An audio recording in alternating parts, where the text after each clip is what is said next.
To 10x Funzy and E700, you would think, hey, at least we're connecting. This is the 22nd team currently. Clutchbox 22nd. Swish'em is just now inside with the points they've been putting on the board. It's a live leaderboard I'm looking at, but it's 22nd Clutchbox. TNX team is in 24th, team E700. This is a battle of two teams in contention to potentially not make regional finals and have to battle through LCQs. This could be at least partially the difference between them making regional finals or not. And right now, TNX has the advantage. Finds one, knocks it, they get the trade though. Funzy there to help. No, goes down. E700 playing cleanup from another angle. Grabs at least one to try to make this somewhat even. There are several teams in this area, and it's Team Tommy off to the left-hand side trying to play a different angle. As it looks like Clutchbox is backing out of this fight, and now Tommy's pushing in to get the cleanup. Clutchbox saw the third party and said, I want no part of this. I am out of here. Tommy is the one paid in kind for this team wipe by third partying the fight. Very well done from Obs, Teeny, and Tommy. Yeah, so the sixth place squad with 48 points on the board. So Clutch Milk making a very nice decision there to go ahead and get on out of there. But Little Mario Clown Fried still hitting that rotation, still in third place, and they are just hunting throughout. And so many squads, I don't want to say this or anything, they're like playing scared, right? If you're outside the top 20, you're being more conservative, but a lot of teams will go down just running from a fight. Sometimes it's better to turn around and face them head on. Yeah, this will be a fun one. If these two teams decide to fight, these are the top two teams coming out of the upper bracket. They get 21st and 22nd, respectively, in the upper bracket, just barely missing out to going straight to regional finals, have to earn their spot there. And a nice knock here from Clown and Fry. This is that ready, aim, set, 1, 2, 3 matter we were talking about. Team shots galore. If you can get a knock, it opens the window of opportunity to push the equation. Here's Von Bot. Near the top of the leaderboard, rather at the top of the leaderboard by a sizable margin, a 12-point lead currently. And looking pretty strong over here at Levin. They've got high ground. They're looking out for any of these players deciding to rotate. I can only expect at least 3 to 4 teams will probably hang out in Levin in that kind of layer kick that we love calling out. Let's see which moves first, and I think if I'm Von, I'm going to try to pick up at least one as they rotate in with that car 98. But back to it. Looks like the fight has swung the other way. Fry down. Clown also about to fall. Anticity trying to clean up, and the Simtex would definitely do it. And now it's Clown's team trying to run away, and it's only Little Mario that's able to get out. They had the advantage, and then they lost it. Couldn't quite clean up the knock from earlier, I guess, as we swapped away. Just completely flipped the fight on its head. There's a reason this team is at the top. Yeah, at least Fry does have that gulag still available to them, and into the 1.2x multiplier we go.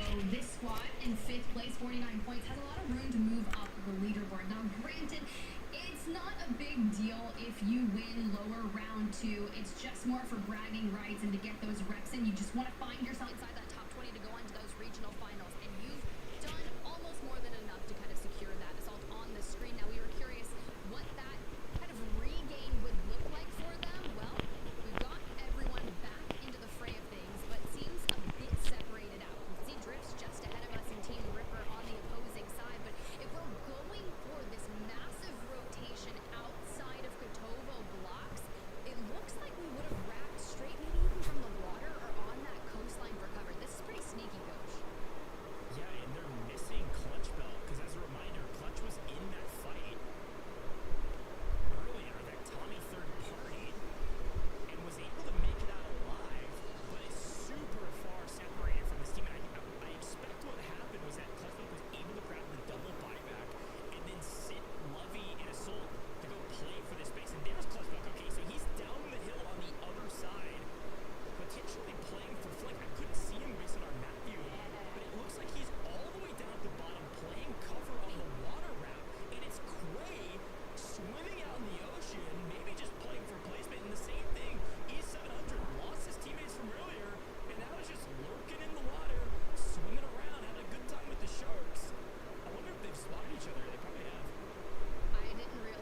because all the sharks have been going crazy down there. I've been seeing it all over my timeline. E700, little pistol in hand, just like, oh, okay, what's going on over here? Quay, yeah. Honestly, just do a nice little wave of the white flag, handshake agreement. It's fine for now. But I just genuinely don't know how long you're going to be able to stay out here. Yeah, you know, it's interesting. Here's a quick look. Yeah, talk about as far as we can go to the northwest. That is nice circle though. Basically not even in the circle, so this is about to be utter chaos. Technically, Clutchbuck's team got there first, but if you saw Clutchbuck's teammate Lovey to Soul, they didn't have loadout weapons. They do not have their loadouts. They have ground loot that they found in this building in the corner. They're dead center of zone, but I don't know if it's going to pay off. All it takes is one really good smoked push through. They get wiped. Clutchbuck can't get up the hill fast enough to help them out unless they get the spots early. So watch out for that team. We'll continue to pay attention to it. But the big question in my mind, Tim, is what chaos is about to ensue as we rotate out of Kotovo Bluffs. I might think that some of these teams actually might burn some of their resources, might burn some of those PDSs early to make sure they don't get picked off in rotation on this first round, because this is about to be a firing range. Well, here we go. Chain those smokes together and see if we can find some semblance of cover. Yes, we hit that rotation early, but for the teams that are going to be looking to grab this building, it's going to be squad number 32, squad number 27, and then even 19 and 30 on the outer edge. And everyone is going to be looking for this because it's an open field ahead of them. And you just got to keep that pressure on. Zen Purity's going to drop D-Sav. They were your map 3 winners. Still alive in some numbers for now. Oh, they're dead. They're dead. Look at this overhead cam. We got joking inside the zone in a small building. Vaughn trying to make a play 2v3 here on the outer edge of the zone. They want to clear out all the teams behind them. They have at least spotted one full team out. That's Green Does.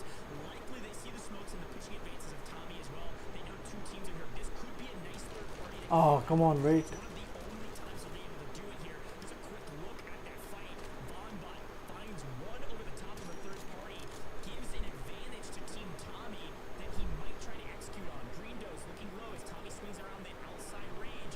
Vaughn looking for a play over the top of the loadout and finds it. Devo gets a snipe on one. Tries to shoot the other team, gets at least a broken shield, depleting some resources. Vaughn and Devo could literally, no, they were going to 2v3v3, but another team flanks from the other side. Who is it? It's Allnets, Nico, Swish'em. We told them to step up, and they're finally here to make a play, rotating in yet again, super late, but it's paying off with some kills. Let's see if they can execute on this full team wipe. Oh, Green Does still alive. Bomba hits the mobile. Again, we do. We bring Devo back in, so at least we have 2 members left standing. But if we extend out too far, you know Green Does is going to be able to take some angles. Tommy and TD have already hit the water for the rotate, and there we go. We called it. Devo, though, in the air, still alive, into the top 15. So we have that 1.4x multiplier at least in play, and Fallness goes big, starts reaping that area of the map. Job's not done. Even E700 just got found out by TD. We're landing close in that next zone. We've got some mounds to work with, but I'm not feeling comfortable. Tim, this is the building Clutchbuck's team was in. Clutchbuck's team is wiped out of here. I told you there's going to be a team of 3 that pushes up, grabs the knock on 1, and Clutchbuck's not going to be able to be there in time. That's likely what happened as Sitrep, Exact, Sneely needed to step up, and now's their moment. They grabbed one of the last remaining pieces of cover going into the 5th and 6th zones. Now that we're moving into the 7th, they've cleared a pathway for themselves, grabbed snipes, and they still have a nice spot to pick up a couple of eliminations, and they've made top 10. They've done the job as Exact gets off full team wipe from distance. They have a perfect spot to lead themselves to the promised land, just slowly creeping up behind the little pieces of cover that they can. Now top 5. They've done the work. Let's see if they can finish it. On the far side, Nico Infinite going big. Oh, That's one. oh. Nico goes down, but they made top 5. That's going to help out their scores dramatically. You will see them close to contention for top 10. I can only imagine. But we still have 4 teams left here, Tim. And it looks like Milko's coming in from the late rotate in the gas likely with the PDS. Yeah, that's going to be Team Mop, and they just need to get in, but unfortunately won't be able to do so. Johnny Bro and Tap just cleaning this out, but when you've got squad number 30, Team Tommy, without the E, not the one you're probably thinking of, it's Tommy Psyche, you've got Crisscross. That is the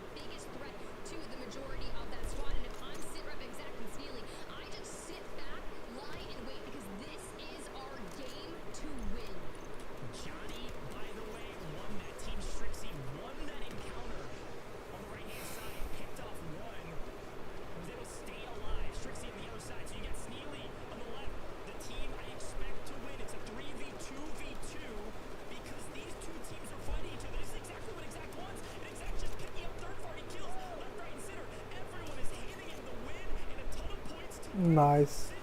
Exact. They win it all three up, a ton of eliminations, and it was because of the early rotation to wipe Clutchbuck's team.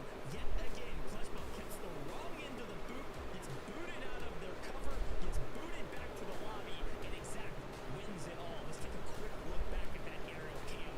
It was the perfect execution of the rotate in. They cleared everyone behind them, and then they had a free and clear victory as these other two teams decided to fight each other tough.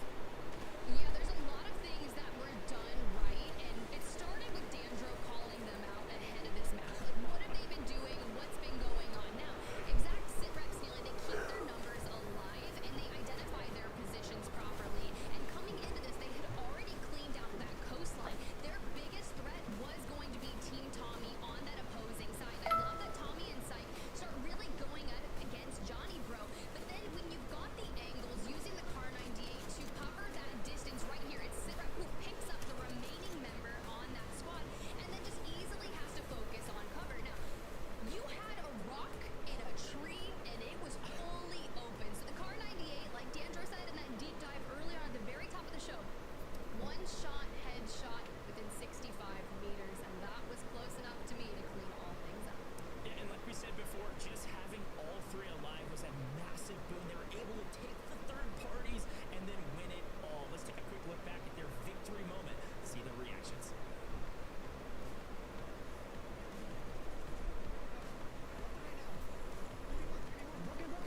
Let's fucking go, baby. Let's fucking go. That's how we do it. Yeah. Fucking love that idea. Good fucking shit, man.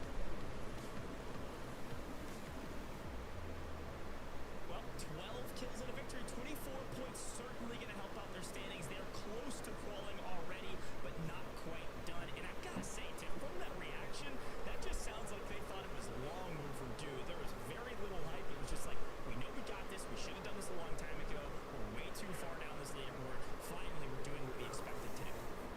I was gonna say, a lot of our reactions have been incredibly calm, and I think that's just because of what the stakes are, right? We keep saying you just need to find yourself in the top 20 to hit the regional finals, where a lot of teams are lying in wait to really earn their ticket onto those global finals. But I'm really curious what the desk has to say. Dandro's gotta be pleased over there. I hope he is. Tandro Drew also pumped up. It was a great game, number 4, right? And a big game coming out for Sitrep and Co. They were in 25th place going into game 4. And surely that 12 elimination game has to help them out a little bit. After all, we did just see a massive jump from game 3 from Collance and Co. Right? In 37th place, jumping all the way up to 9th because of their good efforts. But good game. Game number 4 is done. Dan, we'll go to you first off in zones. At the least at the beginning and maybe even towards the end, just weren't really that friendly to a lot of the competitors. It would not be a day of Warzone without zones that make you scratch your head the entire time. And what game 4 delivered for us, right? We get that first initial zone, we're like, all right, cool, it's pulling a little bit northwest. Where's it going to go after this?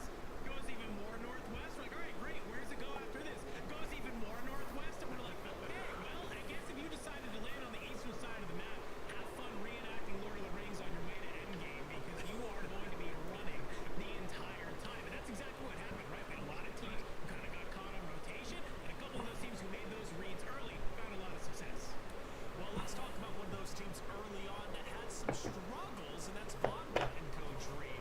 Controlling City, landing, things were relatively quiet at first, but then they ran into a couple of snags. What ended up happening?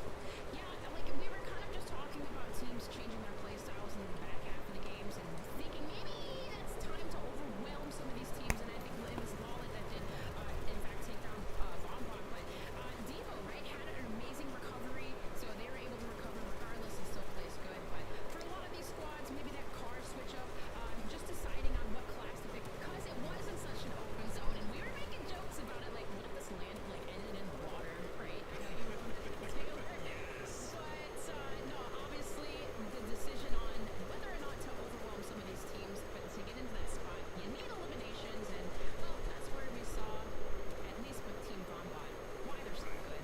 They were able to recover. Hey, don't get me wrong, I love a good water ending, all right? I know Goj does too. And as far as Tiff saying, sharks, look, the water's salty, the water's sharky, okay? Bottom line, period.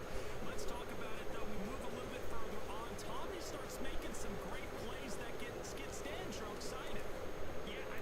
flashbacks of Tommy with TBE because this was like a tried and true Tommy play. You see him up there at the top. They have the one player down below, right? And he's able just to kind of get some shots in. He jumps off, pulls his parachute, and you can see he kind of pulls aggro, forces that player to kind of overchow. But while that's happening, he has Teeny and Hobbs from behind who are able to push back on in, and they get a nice, easy cleanup. You might think it's a lot of work to happen for just one singular elimination, but it buys them a lot of space. They take out a top team in the lobby. It's starting to seem like maybe this team is starting to find their identity. Tommy coming online as a veteran. We heard the comms earlier today. I think they are finally starting to maybe mesh together and realize how they want to play in these lobbies. A little bit earlier right here is Swisham still alive. Drew making some plays. Nico as well to secure top 4.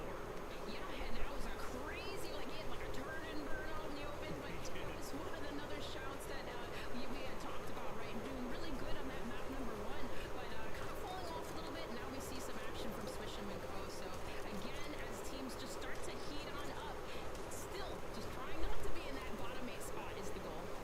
And Joe, there's the winning moment, or at least we're getting to it. Break it down the last 3 left. I just love the play style from exact Sitrep and Snealing here, right? We saw the zone kind of close in around zone 6, zone 7, and it forces everyone to these sort of 2 areas that are only left with cover, right? But what they have this team do is they make this wrap back out to the other side, and it gives them a god spot, right?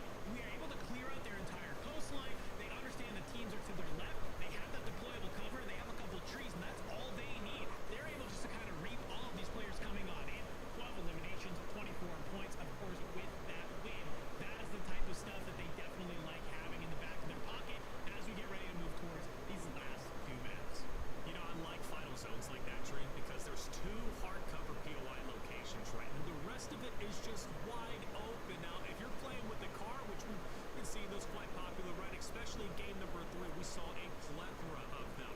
But for those 2 hardcover POI locations, they were chaotic as you would expect. Just going into that open ground, it's almost putting your tournament life, or at least game 4 life, to an end.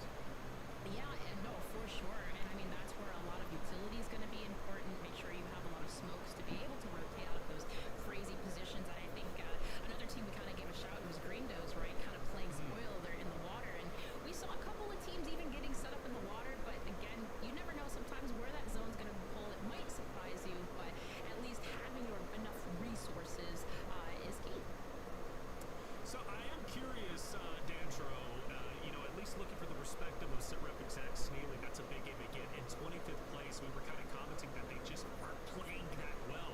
You know, what kind of team are they? Are they a momentum-based team, kind of like Bon was? You know, we were talking about their big game 2 win, maybe a big come-up.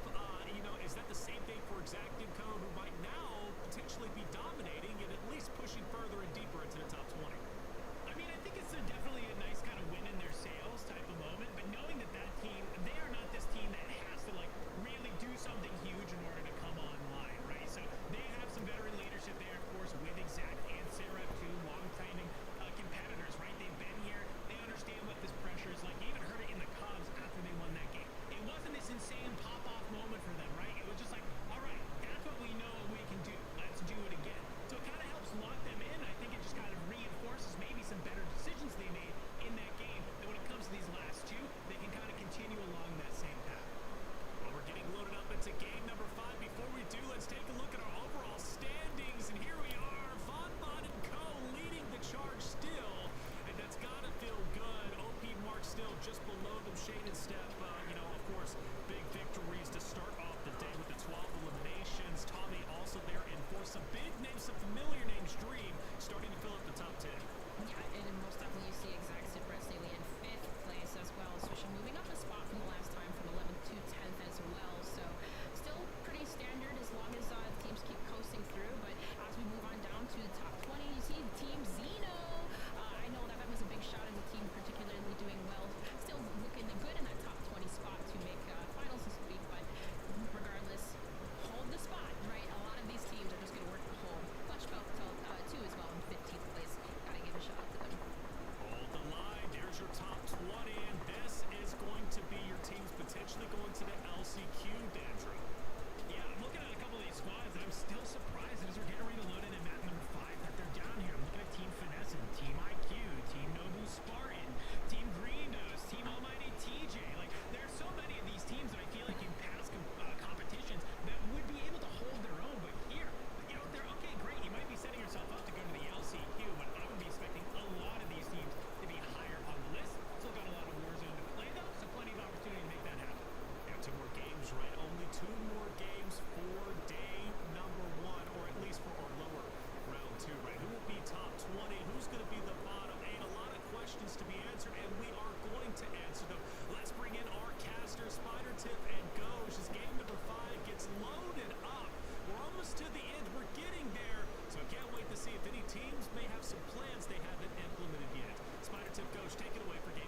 understand. E700, Funzy, 10x, you gotta watch out from above because those angles are horrendous. Clutchbelt gets the knock from up above. That might have been a C4 and lobbed off the top of the building. At the very least, it was a lethal for sure.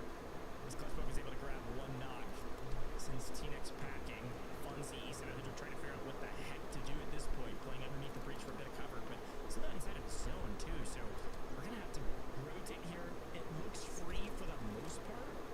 I think it's just Clutchbelt by himself, just like being a terror on the outside of zone, because really there's not much else he can do at this point. Finally, his teammates flying back in. Here go Lovey, Clutchbelt, Gasol on the hunt. Yeah, I was curious what kind of angles Funzy's going to be able to take here. It looks like he's going to zip up towards high ground upright, and Assault does have the ultimate height over. So we're going to have to smoke and reposition off Assault, Lovey, Clutchbelt. They've got to have some course of action for planning on this rotate. Let's check in with them.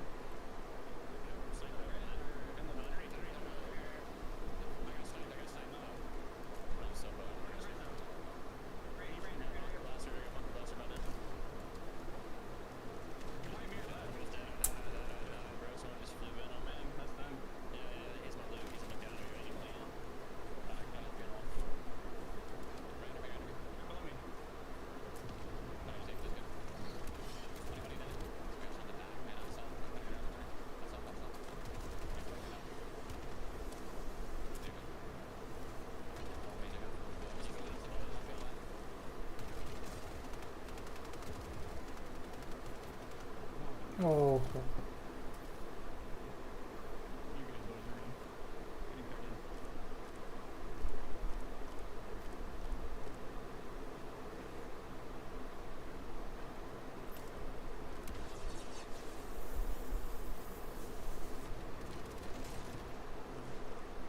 Nice.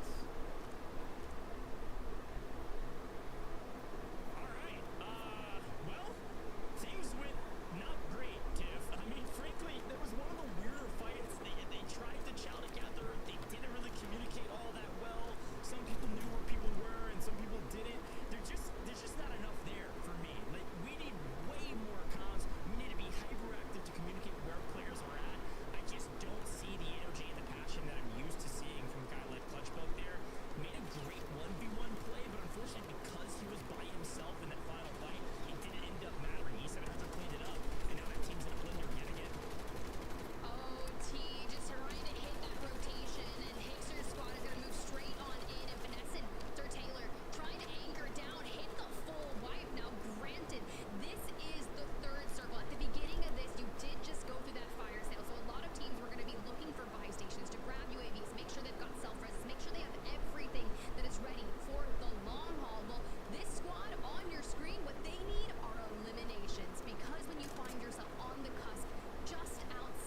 smoke and try to hit this reg onto Clutch Belk. But knowing that Team OP Mark, who's in second place, has nothing to lose because they've already pretty much granted themselves a qualification spot in the regional finals, you know that they're there, and we have to really go prone and stay out of their line of sight. Yeah, this is kind of what I was talking about. It's like this Riverside. I don't even know where you would go. Like, I think you literally just prone out and play the berm because there's not another team coming out from this backside of ranch. Like, I don't think they're actually in a bad spot. They're in zone. They have a rock of cover, and they can just hang out here for a while if they don't overpeak and get knocked. As long as team, I think that's OP Mark that you were talking about, doesn't decide to come wipe this squad, they can just hang out for a while and try to play placement. There's still 26 teams left here, Tiff. And that was actually Rumble Squad is what I'm talking about there with Team 14 on the far side. Nobu Spartan Squad just takes out Team Exact. Now, Nobu Spartan and Co., they were sitting outside the top 20 in 23rd place, and that benchmark that they need to overcome keeps stretching. But when you're about to get into the 1.4x multiplier and Gulag is closed, every placement matters here. And for Little Mario and Clown, last alive for this squad, just trying to play any angle and outkeep Johnny Bro and Strixie to the left. They know this is going to be one of their biggest threats, but you have the remnants of Team Tommy just on the opposing side of the building. And, well, honestly, I'm PDSing. I'm trying to stay over here, but I don't see gas masks. Only Little Mario has this self. This is not going to be good for them.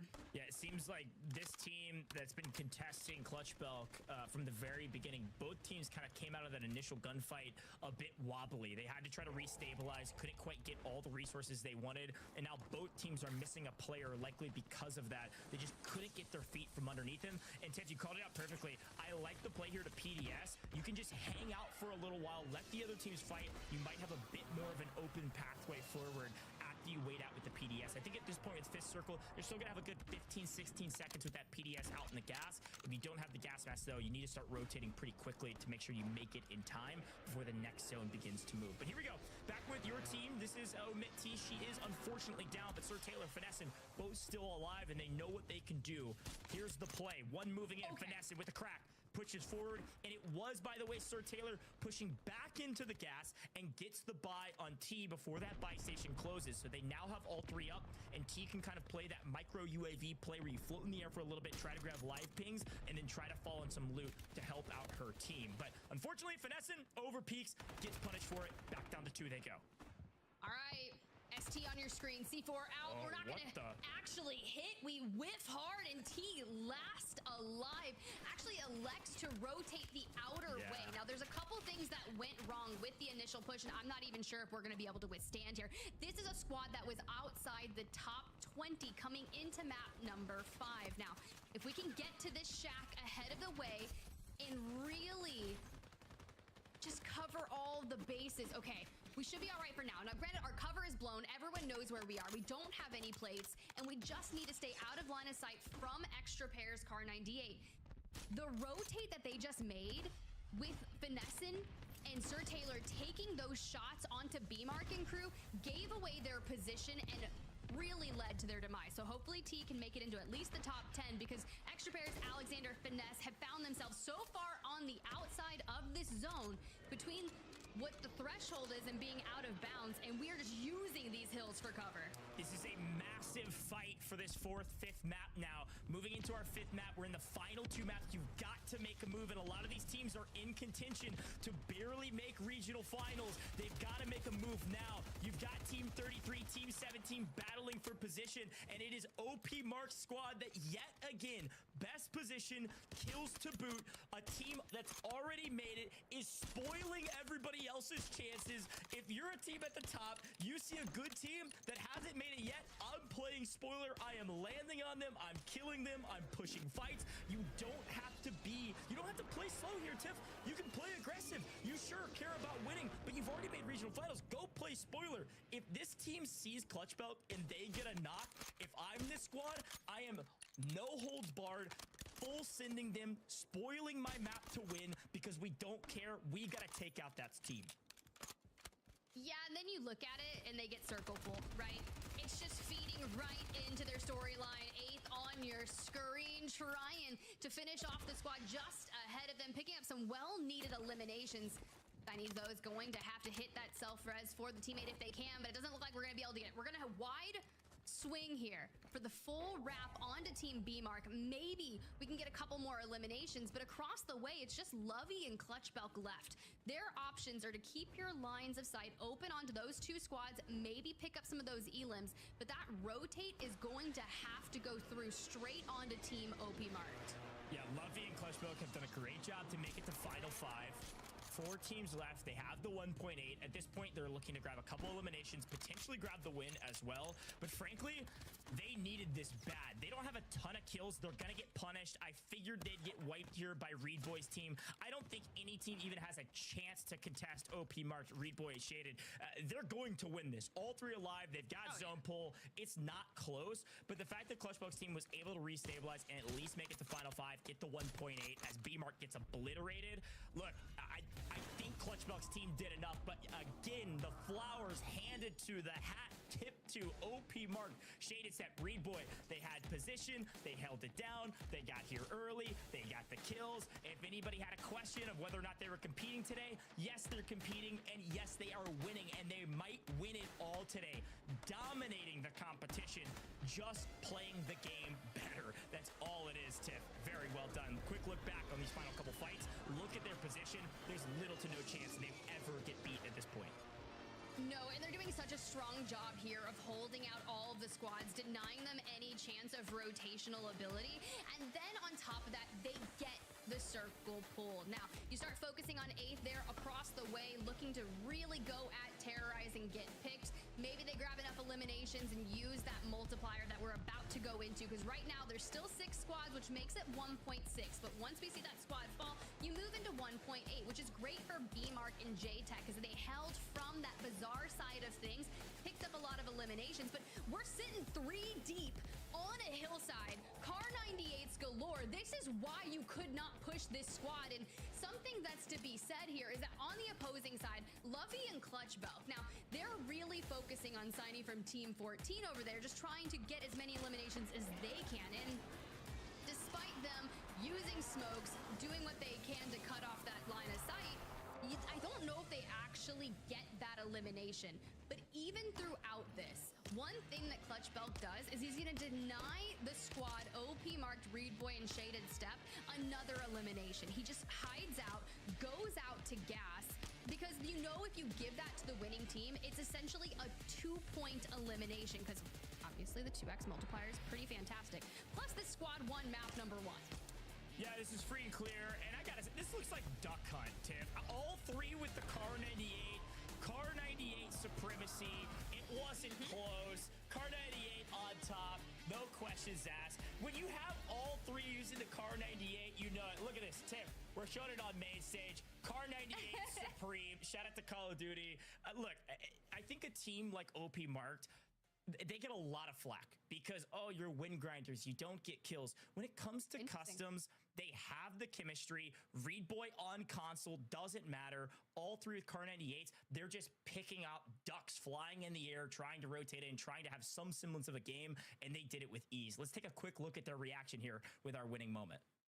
Get the full hit. Nice. Wait, what? One more, same spot. Careful, don't go down. Bro. He's dead. That guy's dead. 3, 2, 1.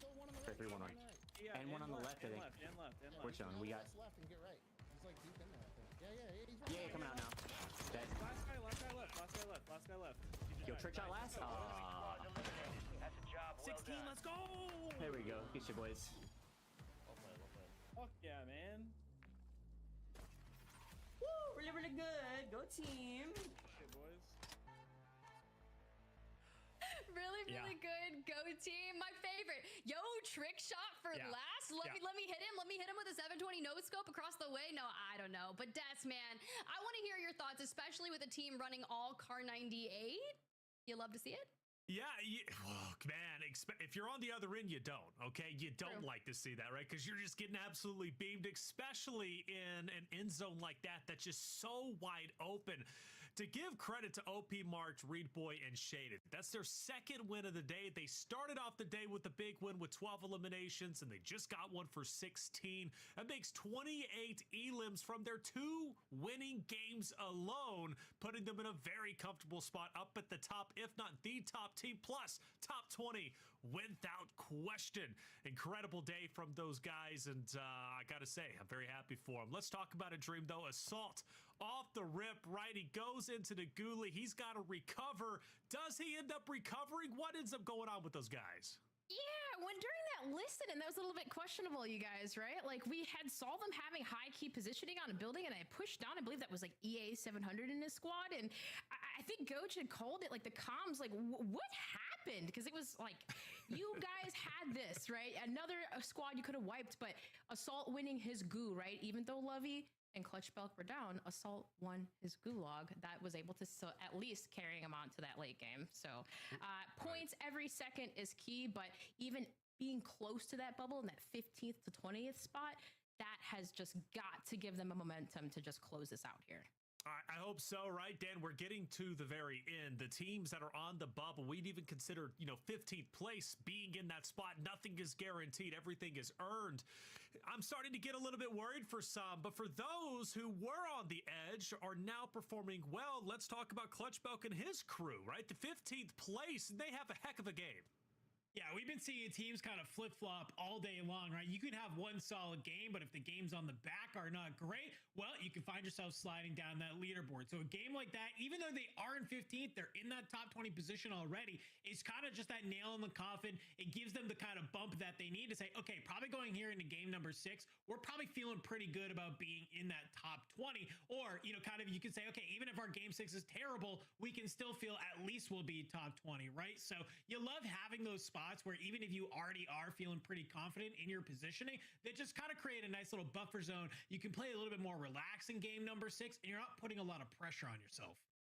Pressure, though, is key, I think, to create diamonds, right? And some diamonds are being made. We take a look at the replays, and we see so many moments that ended up taking place and happening where it was like, wow, I'm so impressed. And a good example of that is actually towards the tail end, and I'm looking at Dream. T staying alive long enough to secure a top 8, which is miraculous given the fact that they need all the points they can get.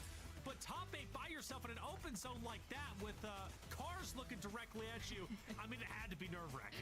Oh, most definitely. And a lot of pressure of that was on Finessen, who was getting a lot of clutch car snipes and able to be recover in such an open zone. It is so annoying, but that's what we are talking about. You have to have utilities. You have to have smokes or some way to be able to rotate out in these open positions. But as you see, a lot of teams were getting punished even. But for STT and Finessen, that was a great recovery to propel them up on that leaderboard. Some teams such as Sammy and Co, choosing to play that edge role, the gatekeepers. I'm a big fan of that play style, Dandro, but it does bring its own risk, right? You never know what you're going to run into, especially like, let's say you're playing edge and you've got to go into city. You've already got the high tops, right, locked down. It makes things a bit awkward, but the cars are ringing true, and man, I'm telling you, its addition to the game has truly changed the way I think some fights are taken.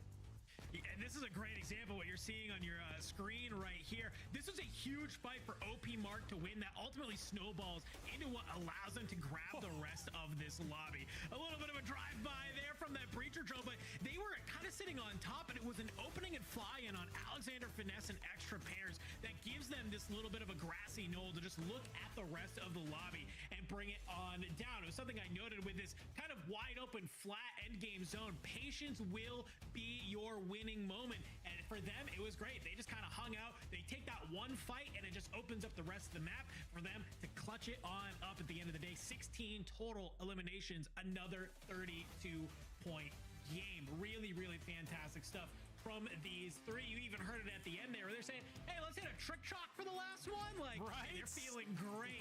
They definitely are going into this game number 6. They're just trying to have some fun.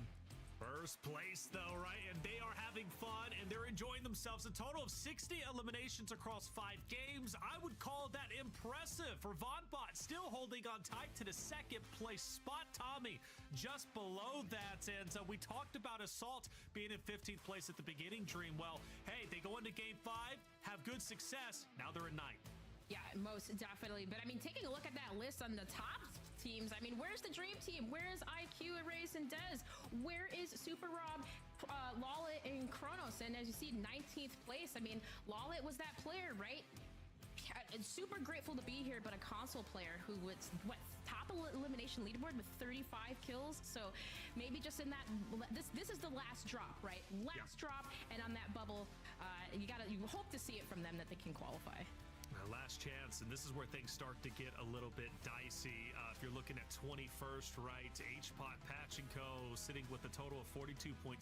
Not a big gap between them and then breaking into top 20, which is at 46. But 4 points, you never know what that's going to bring. And, you know, for a lot of them, I see IQ down there in 30th place too, right? Can't be happy with that performance, but it is what it is. Still at 33.8. The chance to break into top 20 is 100% there, in my opinion, from 21st all the way down into 30th. It's going to, but you got to get busy now. This is where it all comes down to. And if you're one of the bottom 8 teams, your World Series of Warzone tournament life is on the line. It is time to get to work, at least break in to the point where you're 31 and above. Let's bring in our casters once again for the final game of the day. Game number 6. It comes down to this. Will you be in the bottom 8 or will you be in the top 20? Let's find out. Spider Tiff Goes, take it away. All right, let's do this. We've got a lot on the line for map number 6, and currently that is Team Alexander in 33rd place with 30.2 points. And the large majority of these teams separated by mere decimal points. Like, I'm talking the smallest fraction of numbers that are going to determine whether you make it into that last chance qualifier or your World Series of Warzone journey is done. And when you start to think about the global finals, I mean, there's $1 million on the line. Set yourself up for a chance to get even closer to compete for that amount. Yeah, Tiff, I love that you called that out because I am shaking in my boots. I love this IQ, Arrays, Desmond team. I know the desk has shouted them out, Dream Crazy in particular. We all love this squad. They're in 30th, Tiff. This is no longer a question of, oh, they might make it, which they certainly still could. If they have a banger map, they could get top 20. But now it's the question, do they make LCQs? 32nd, you make it. 33rd, you don't. Tiff, it's time for the last map of the day. Let's see our teams drop in.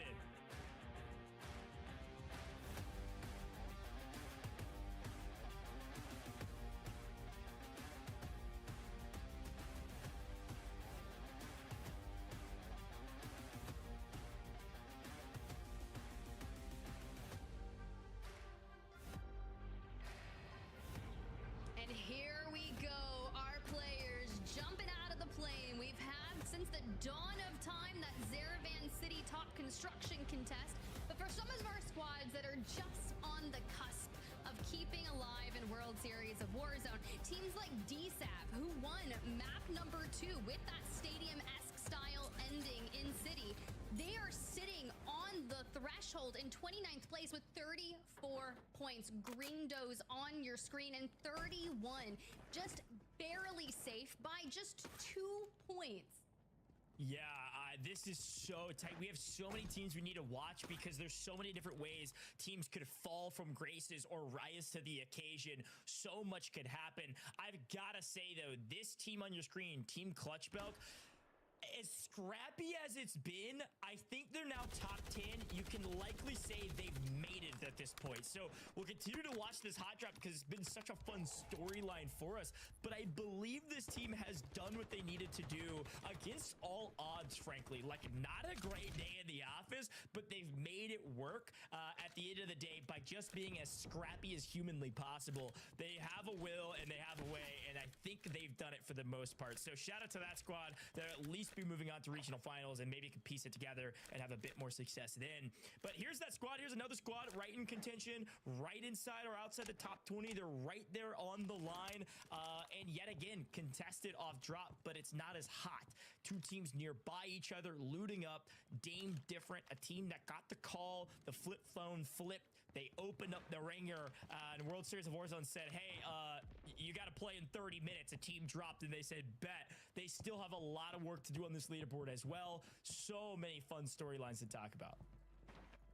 There really is, and for this squad on your screen, electing to pursue the most wanted contract to get their funds up, and well, that explains why you've got Team Dame different making a push here.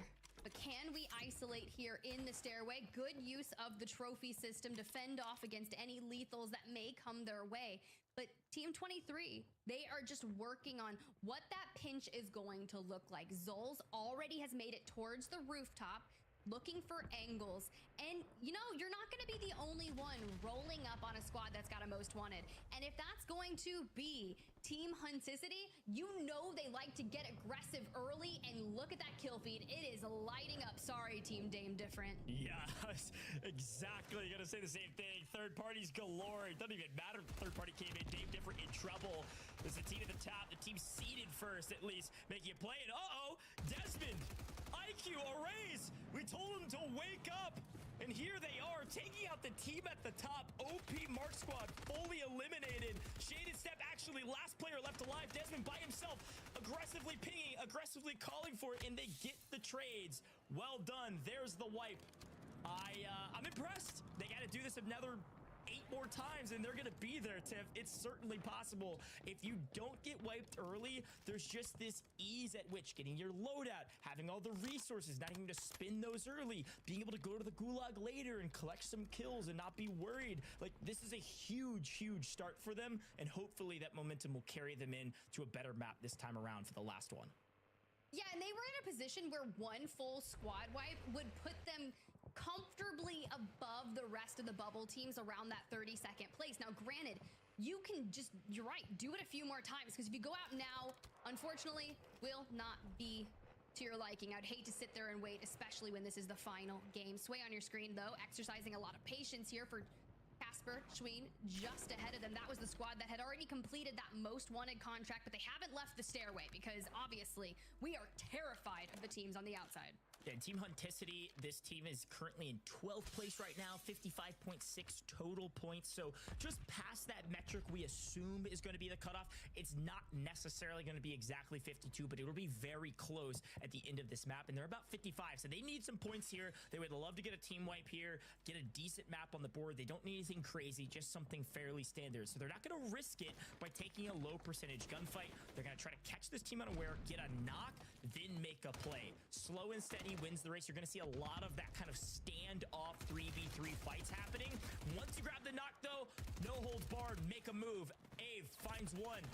Vonbot in trouble, but answering back, it's Shero Devo trading out there as Ave gets into the gulag, and it looks like that's actually a full wipe on Team Joe Gang, and only one to boot back the other way. So overall a win for Team Vonbot. And well, they get a chance for a bit of revenge here as Devo's in the gulag, and wow, not close. Devo tries to maybe just prone out and get the long angle, and apparently pays off. Sometimes you just got to be patient. Now this squad sitting in 17th place overall. Only 4.4 points, keeping them inside the top 20. Joe, you're gonna have to win this. We cannot let our World Series of Warzone to chance with that last chance qualifier. Lethal's going out, trying to connect with Zep on the opposing side, but we're just looking for angles, and we push it, and Zep just waits and takes the angle, cleans up. Let's see if Ave has any better luck here with Strixie on the other side. This could be for the life of the tournament on the line. Both teammates have lost. This is a must-win gulag for Ave. Pushes the equation. Trade out a couple shots back and forth. Oh no. Ave finds the angle and wins it. Ave, you're not done yet. That was a close one, Tiff. If Ave loses that gunfight, Joe Gang's team would be wiped in the final lobby. And this team is currently in 17th place. Tiff, if you lose that gulag there, if Ave loses it, they likely don't make regional finals. They still have a chance because of that one singular fight.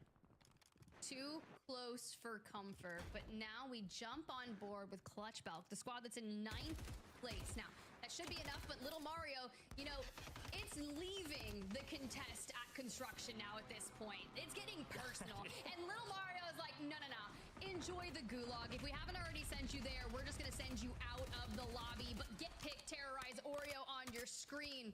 Lowtown, always a point of interest where a lot of our teams that are rotating find themselves dealing with. But Baller, squad number 18, is going to be done and dusted. More eliminations for this squad. And you start to think, where are they on the leaderboard? Are they safe? Are they doing enough to make sure that we can bypass that last chance qualifier? Tiff, a lot of these early fights, they're about sending a message. You want to contest us on drop? We might see you in another stage of the competition. You might think twice about it if we win 9 times out of 10. We've got to send that message that, hey, construction site, top of city, yeah, that's ours, not yours. No matter what happens in the next stage of the competition, be ready for a lot more of this. It is all about sending a message. We've got a lot more Warzone to be played in the days later in this week. But right now, the final map, second circle closing.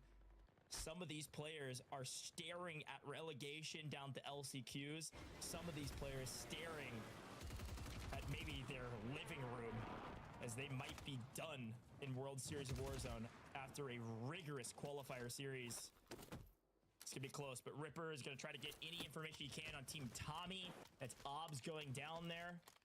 Tommy's squad, quiet on main stage, but on the leaderboard, not quite at all. Seemingly things have worked out for them. Second place overall, leading Team Devo by about a point, 1.2 points to be specific. Second place right behind OP Mark's squad. Great to see them putting all of those pieces back together again, because at the beginning of this competition, Tiff, we were a bit worried about that squad. And, well, again, never count Tommy out. Top of the leaderboard and top of the earnings. They've definitely been finding eliminations throughout their games, despite not making it necessarily into the top 2 for placements in general for maps. But a squad that needs to go the distance is going to be the one on your screen. This is the benchmark. They are in 20th place with 46 points. Now, they just have to hold on to it. And with this lobby going to be the utter chaotic mess that it is, anything can happen. Vonbot Devo push over here. Gabo Tiero here trying to hold angles and just gets snuffed out, honestly. Shiro, Vonbot Devo on a tear. Again, third place, but only down on Team Tommy by about a point. They are having fun with this lobby, apparently. Asking about more competition after the fact, with some scrims maybe to prepare for regional finals. We will certainly see them at 95 points. They drop a 0. They are definitely still top 20. As a reminder, you're looking for top 20 to make regional finals, which will be later this week. You're looking for top 32 to 21st. That's your cutoff to make LCQs. Nobu Spartans, though, going down. This team in 20th might be relegated to LCQs if they go down, but Sammy says, not without a punch. Hunticity answers back in the trades. I believe they still have Gulag, but they are out of this lobby currently. That team, Nobu Spartan squad, Tiff, like you said, 20th place. If they get full wiped early, we know they don't make it. If they don't get full wiped early, we make it to in-game, we know they likely make it. It's that close. It is all comes down to this map. Yeah, that is tough. You do not want to head to the last chance qualifier if you can prevent it. But for Super Rob, Chronos Christ, Lawlet on your screen, a squad that needs to perform well also. But for Lawlet, they've got a squad just on the opposing side. Let's jump into a listen and see how they're going to handle it. Vamos a agarrar un pick primero y eso ya una easy kill, no.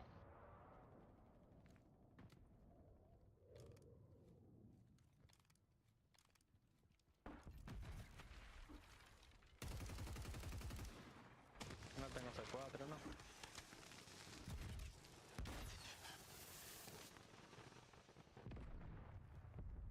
Usa el drone y marquen a dónde están. Y el que vemos más separado, le vamos con humo. No podemos estar aguantando tanto. Pégatele por si salen, pégatele a él. uno ahí. Los otros dos están para acá. Ahí están los tres junticos.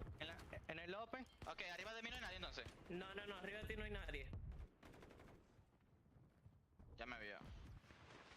Trophy todavía ellos ahí, loco. Saliendo en el open. Aquí. Loco, ¿y si no vamos en el carro, loco, ahora? Echa para carro. Vámonos por abajo, diablo, pío. Ven, vámonos por abajo, Esos panas, loco, esa rotación está fucked up con esos panas ahí. ¿Cuántos humos le quedan? Tengo 0. 2, 4. Yo tiré. Voy a tirar un Broken Buzzer de este lado, dale. Espérame. Dale, avanza. Yo tumbé uno, anyway. Oh, mega, ¿cuánto Vamos a coger el tiempo? globo, loco. O no. ¿Qué? Para por el Tenemos. globo. Oh, shit. Tira humo. Ya no tengo más. Vámonos, I guess the competitor just took a break. That's the reason, you know. Like they have turned on the one. They're back. Speaking great Spanish and the comms sound fantastic. This team is from the They're back from break. really strong team, and everything is very, very clean. You can hear a singular IGL, but then those small talk comms are coming in consistently to communicate information. It sounded great. I need to take more Spanish classes. Better hit up that Duolingo, buddy. Get your streak up, especially when you've got global LAN finals and you're going to have teams represented from all around the world. You know, to be fair, we get to see EMEA later on, but there's some French squads that have been absolutely dominating and will be waiting in regional finals. Can't wait to touch base with them. But for now, 10x E700 Funzy on your screen, still trying to earn their ticket into the regional finals. Top 20 would be a must, and now into the top 31. We're just mere placements away from that 1.2x multiplier. Yeah, a team that, well, a lot of folks expected more from. You can see Team 36 Time staring down the barrel at Array's IQ Desmond. Both of these teams need sizable amount of points this map to make sure that they can qualify for regional finals. Both teams backs against the wall. Both teams on an island, literally, here on the map and in-game. Trying to do everything they can to just play their game, play together. I just got to assume that comms consistently the last several maps is we know we can do this, we know we're a good team, we got to play together, we got to have clear comms. Like, all of those types of communications have happened to make regional finals, and I'm sure there's a lot of fear, anxiety in that, but also confidence. They know they are good players, they just got to put it together. So we'll see if IQ can maybe grab a knock here that could open up a window of opportunity. Frankly, Team Time has a much better position at this point. They're inside cover, they're inside zone. Desmond really doesn't have to worry about anybody else besides the team right in front of him. Yeah, if only we had some other type of streaks to try and work with. But let's check in with Greendo's, Yee-Boy, and Freddy. Another squad that was on the cusp, currently in 30th place overall, and only a few points separating them from completely ending their World Series of Warzone journey. And Greendo's on 3 eliminations. Now, you think about it, we've seen them in endgame quite frequently. My only issue is they really weren't putting up a lot of numbers to let that multiplier do the work. And if we're this far south already, What? you've got a Clown good is read clowning. where that zone will be going. Is it Just make sure water? we clean up and gatekeep some of these squads. Clown trying to get out of the way, but Dez, IQ Array, they need every elimination they can get. And if we're gonna go for this, let's clean out the south side. Yeah, the comms came in quickly. They were kind of lurking back over here, and then I think I heard that they fix car 98 glitch. they tried to make a play to get a snipe. Then they saw that they rotated. That's a So good thing, IQ though. Arrays Desmond, they're gonna take all That's the reason, you know, like people are using car 98 a lot know that in this every match. team's fully out of here, or at least they're just biding their time. They saw the team rotate out. They gotta assume that that's it.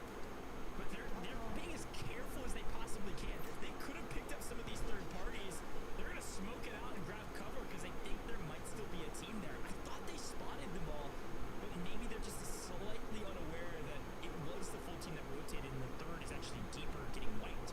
You saw that squad over there on the far right hand side get wiped as well. So they're just checking other corners. They're being as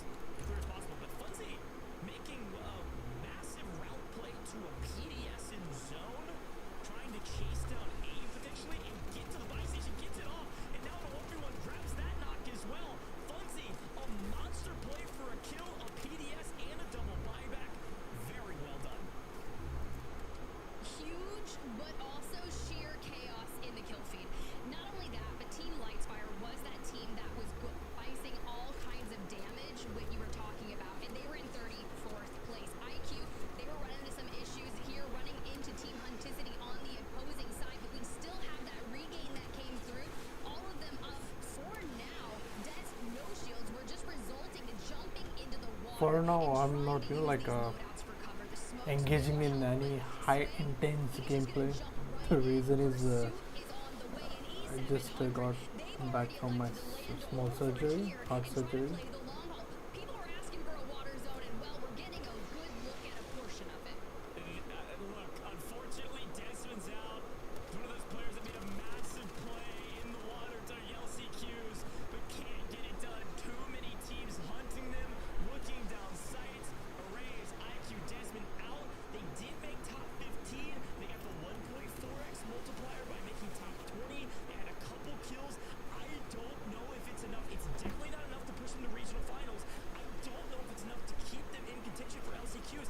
It might have been. We could see that team make another play in LCQs, and Desmond could make a monster play in LCQs to make regional finals, but not a great day for them. But we move on because there are a lot more teams in contention. We are down to the final 11 teams. This is the lowest amount of players we have ever seen with the 6th circle closing. It's not even close, Tiff. Well, yeah, because I mean the aggressive nature, these lobbies are going to start getting chewed apart faster, and Greendos is a team that needs to be in this end game. Now, mind you, we are just 2 positions outside of advancing onto the regional finals, and into the top 10, we get that 1.6x multiplier. We still have streaks and 36-team squad. Time, Ripper and Co.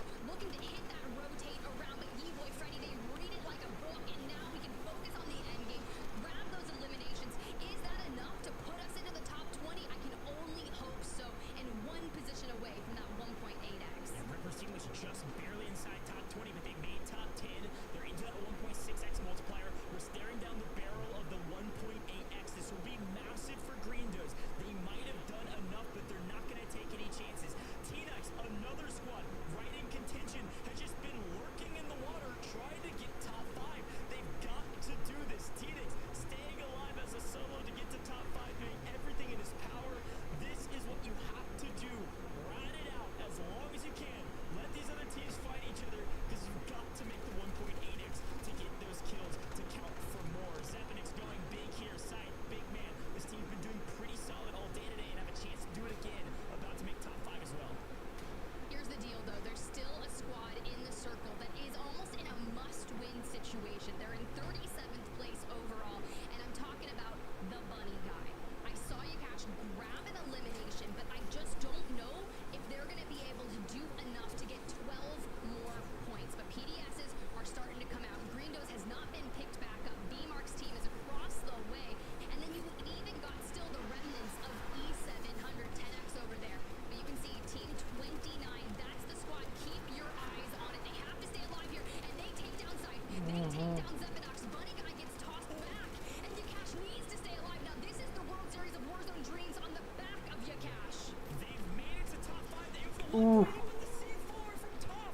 Over the wall like a frisbee. Blows them up, and we're down to the final 4 teams. We don't know if it's enough to make LCQs. It's going to be close. Zephyrix goes big. Swings vehicle. Slams him in the face. Is that little Mario? No, it's not last stage. It's Scroat coming in. Team 31. Slide. Tough. Patch. All 3 up. And with the vehicle, make this a numbers game. It's not going to be close. Zone position, player advantage, high ground. They have everything, Tip. And it's just a matter of moments. Team Tough grabbed the victory in the final map of the day. Nice. And it's on the back of an LTV, making the advantage go their direction. What an incredible finish to the final map of the day.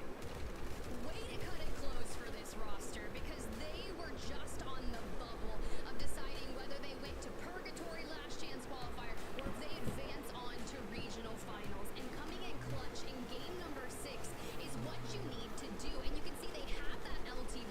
They're using it for cover here on the open. Well, Scroat decides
shine out, and they picked up a lot of eliminations at the end there. So just curious if they secured a spot.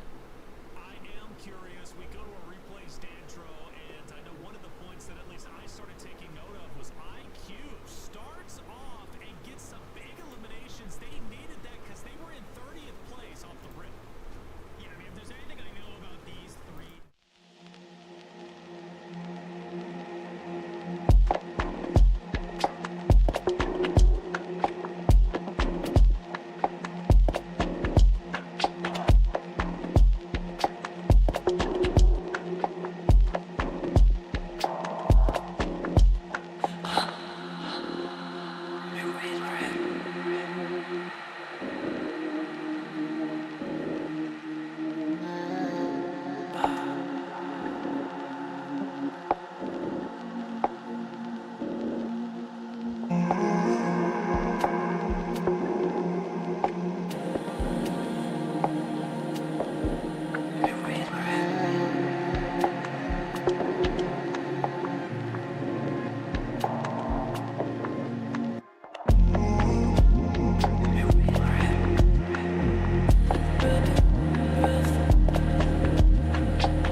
This is it, guys. This You can use it as really just this mobile cover. Like, even if it does explode, it doesn't matter. This thing is huge and you can't shoot through it. I love that Goj brought it on up because it really was. It felt like Slide just kind of delivered it to them as a last little second present, last game of the day. Gave them exactly what they needed to come out on top.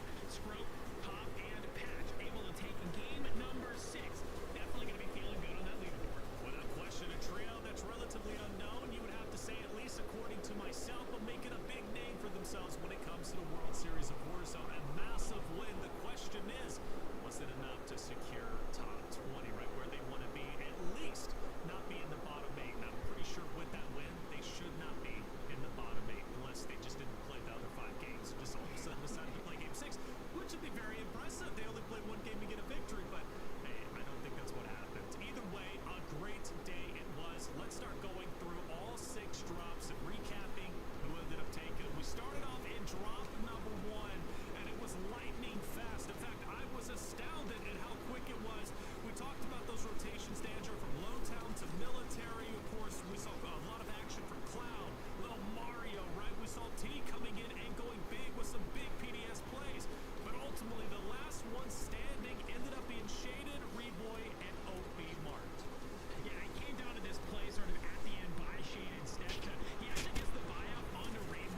Oh, Teams had to take some big gambles, and one of those teams was Vaughnbot & Co., who ended up taking it all. Yeah, the early key positioning was the factor here, and I mean for that with the recoveries that Devo has had all day, even for the squad, and Vaughnbot with his early picks with the what car, was he we doing? noticed the He was shifts just too, from looking. drop one even to drop two, like more cars, more use of actions, more openness, right? So the adjustability on the fly from this squad, Devo, Vaughnbot, and Cheryl were able to do that and just at least set the bar super high, right? And just to be able to coast throughout the tournament. Love that high ground they had. They flew right in on Freddie and Grindo's rest in peace. I know that's your team, but they ended up getting taken down. There was just too much momentum from the trio of Devo, Vaughnbot, and Shero as they finish off the last and secure the drop number 2 victory. Game number 3 brought in a trio that was relatively unknown. Talking about Colats, Jared, and D-Sav. Very proud of the boys. D-Sav, obviously, if you guys don't know, a Navy veteran. Nice to see him competing. I love that he's representing the armed forces. But map 3 Dandro gave us quite a bit, and one of those things was Clutch Belt and Assault and Lobby getting a top 4 finish for the first time. Yeah, this is a squad that was definitely struggling a little bit. We saw that they were going to contest it off drop in this downtown. Well, finally, we get a somewhat central zone, and even though I believe they do get contested in this game again, they're able to claw back from the clutches of defeat. They come back on in to make this very, very deep run. But one thing that was kind of to know here, we knew this was going to be a downtown zone starting at about zone 3, so we saw some of these teams prioritize height. Other teams are really wanting to stick to that low ground and play on the outside of those buildings. And it seemed to be like some of the teams who maybe made some of these rotations really came out on top. You can see Crafty here playing alongside this outside zone and was able to kind of get a nice quick pickup, but it was going to be, of course, our winning team, Colats, Jared, and D-Sav, who at the end, just a little bit of patience, clean up the rest of the lobby, take home game number 3. This was good. It was a fun one, right? This is where we saw the pace pick up again after that game number 3 where things started to slow down a bit. Zones, though, were not friendly, Dream, to some of the teams, right? The zones were pulling wildly, and it was a tough game, or at least a tough start for Vaughnbot and his team. They were affected very early on. They had to recover, and they ultimately ended up doing so. The smoke play was good. Ended up standing the test of time, so Sid, Rep, Exact, and Sneely taking the victory. Yeah, having that early setup too, and such an awesome spot over by the generator, but having the snipers in the car and just positioning again, as well as all of them listening to Dandro, what a time to be alive. But as we take a look at drop number 5, OP Mark Reboy and Shaded Step, who did take this dub, and my goodness, when you have 3 cars looking at you, how annoying is that? But ready for the moments that they are with little to no practice, I'm hearing. They've got to be feeling good. Have to be right, Dancho. This ending zone was just, I feel bad for everyone who had to go against their cars. Yeah, I mean, they just did a great job kind of holding down this position and gave them sight over the entire rest of the zone to be able to bring it on through and take their second game of the day. Notably, we had Reboy saying, hey, let me hit a trick shot. So, but game number 6, it's where backs against the wall. Some of these players are trying to keep their World Series of Warzone life on the line. The car. And this is where it made to happen. We had Slide and an LTV roaming around this final zone. Who was just doing some great things. You see, just trying to hit and splat everyone. Nice little hit on the Zepanox there, but inevitably just gives a little bit of mobile cover to Scro and Top. At the end of the day, who are just holding this nice little head glitch here. The Snakes are in, and that brings them to their victory of game number 6. Well, that, Taylor, let's take a look at this overall leaderboard because I am excited to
especially if you make it to global finals, $300,000 for first. But Man, money is the motivation here, bro. on the line, truly remarkable. And to crown yourself as champion on that global stage is going to be a special experience. And we haven't even started a lot of the main storylines from the last global finals, and the roster changes. And I'm looking at Sage, right, and the new team, obviously moving up, but I'm loving it. The competition so far is great. Dandro, I think for me today, what I enjoyed the most was teams not backing down, and that is Excuse me, sorry. number 6 with how fast it was.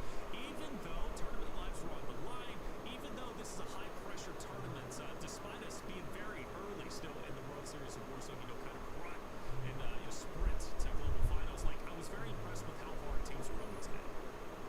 Listen, you have to go hard is the thing, Taylor, right? Because when we look at regional finals, when we look at those top 20 teams from the upper bracket side, that lobby is going to be easily the sweatiest lobby you have ever played in. The skill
Okay, let's do something else.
Before we get there, I want to say a couple of really important special thank yous. Number one, thank you guys! 15,000 followers. If you haven't seen the last video, I did this huge celebration video on biryani. That's right, dum biryani in that beautiful Hyderabadi style. This is a recipe that I've worked on for a long time. You can see that in the previous video. Right there. See if this feature matches. Thank you guys so much. 50,000 is literally insane. If you guys have followed me from the beginning, I never thought it would get to this place. I just put up some videos talking from my heart, and next thing you know, here we are, not too long later, and over 50,000. So thank you. Number two, I want to talk about something really exciting. I'm coming back in. Yes, I know so many people in the comments have been, go check out Carol, go check out that dog, go check out this place, that place. I hear you. My goal is to go and visit as much of the subcontinent as I can, and we're going to do a lot. I'm going to let you know a little bit later on where I'm going. I would love to meet you guys too. If you're in the area traveling, I would love to spend some time with you. Come, let's take a picture, let's eat some food together, have some chat. It would be wonderful meeting you. So without further ado, let's get into today's video. Today I'm hanging out with Jackson. And if you haven't seen the previous video where I took Jackson to India Palis, the first place that I ever had Indian food so many years ago, to try chicken vindaloo, which is my first bite. Today Jackson's back, and he loves Indo-Chinese food, and so I'm whipping up this really quick and easy chili gobi. It's delicious. I've done this dish a million times, and there's a lot of variations too. So in the comments, let me know some of your favorite dishes that are Indo-Chinese dishes. I really would love to learn from you guys as well. So without further ado, let's get to the video. Are you ready? Because I'm ready. Okay, well. So the first thing that we want to do here is we want to blanch this gobi or cauliflower for at least 30 seconds into salted boiling water.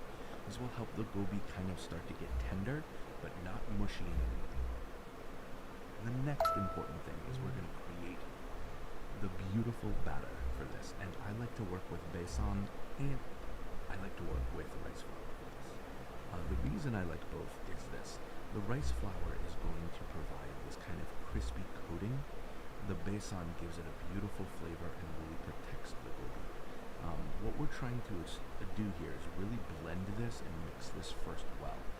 We want those particles of rice flour and besan to really come together and really be nice and evenly spread it out so that we're coating the gobi beautifully.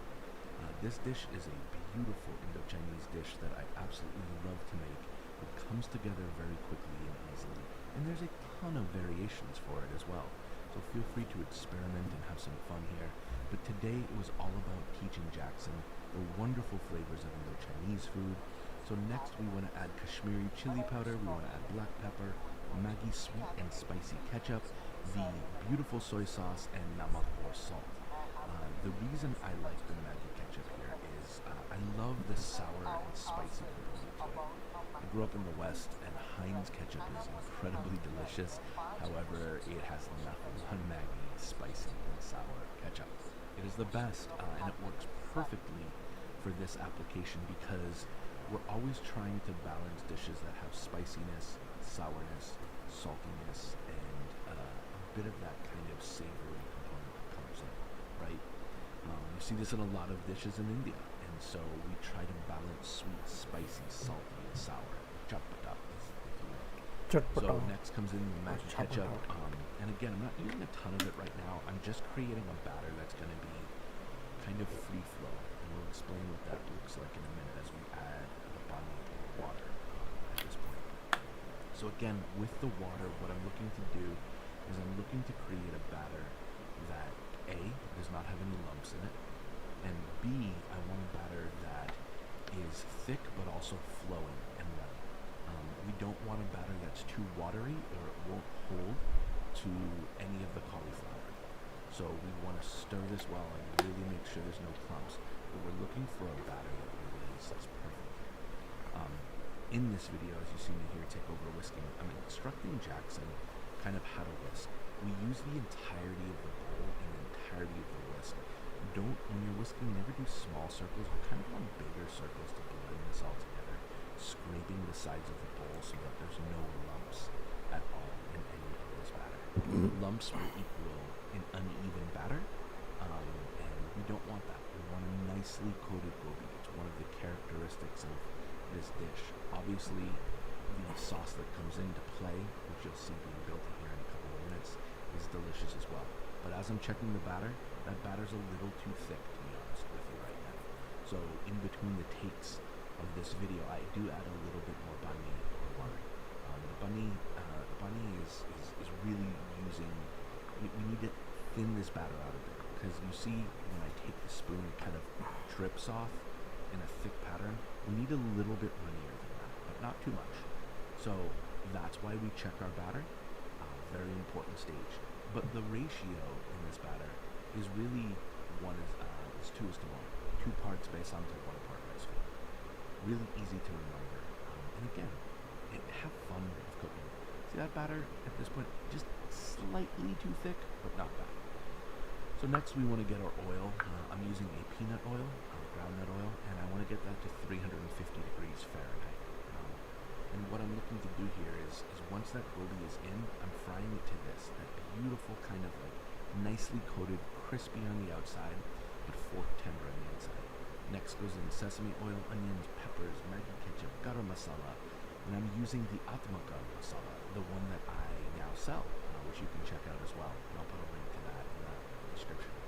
It's a delicious dish, and Jackson loves Indo-Chinese, so let's see what he's gonna say when we make it. Is he gonna like it? Well, it's all down to this. Will he like it? I think he'll like it. You guys think he'll like it? All right, buddy. We've got our cauliflower, which is known as. You can do the G. I don't want to say something wrong. Gobi. Gobi. So this is chili gobi. How does it smell? Smells amazing. You ready for your first bite? I'm ready. Jackson has never had this dish before, so this is the moment. Want to get in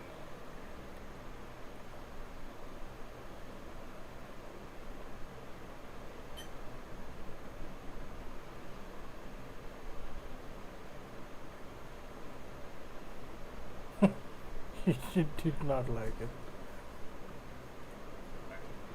Yeah? Yep. Is it S tier, as the kids say? It is S tier. S tier. Definitely S tier. I think these Indo-Chinese dishes are just, man, this is on par with that tier. Easily. It's like this. It's like exactly what I've been craving. With like vegetables, just a little bit of crunch, and this the flavor that has like soy. It's like Indian food with soy creeping through. It's perfect. Well, we did it.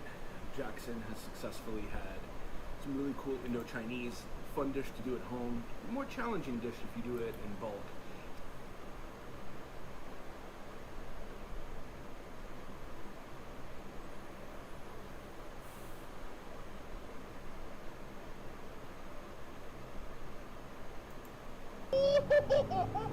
What? Holy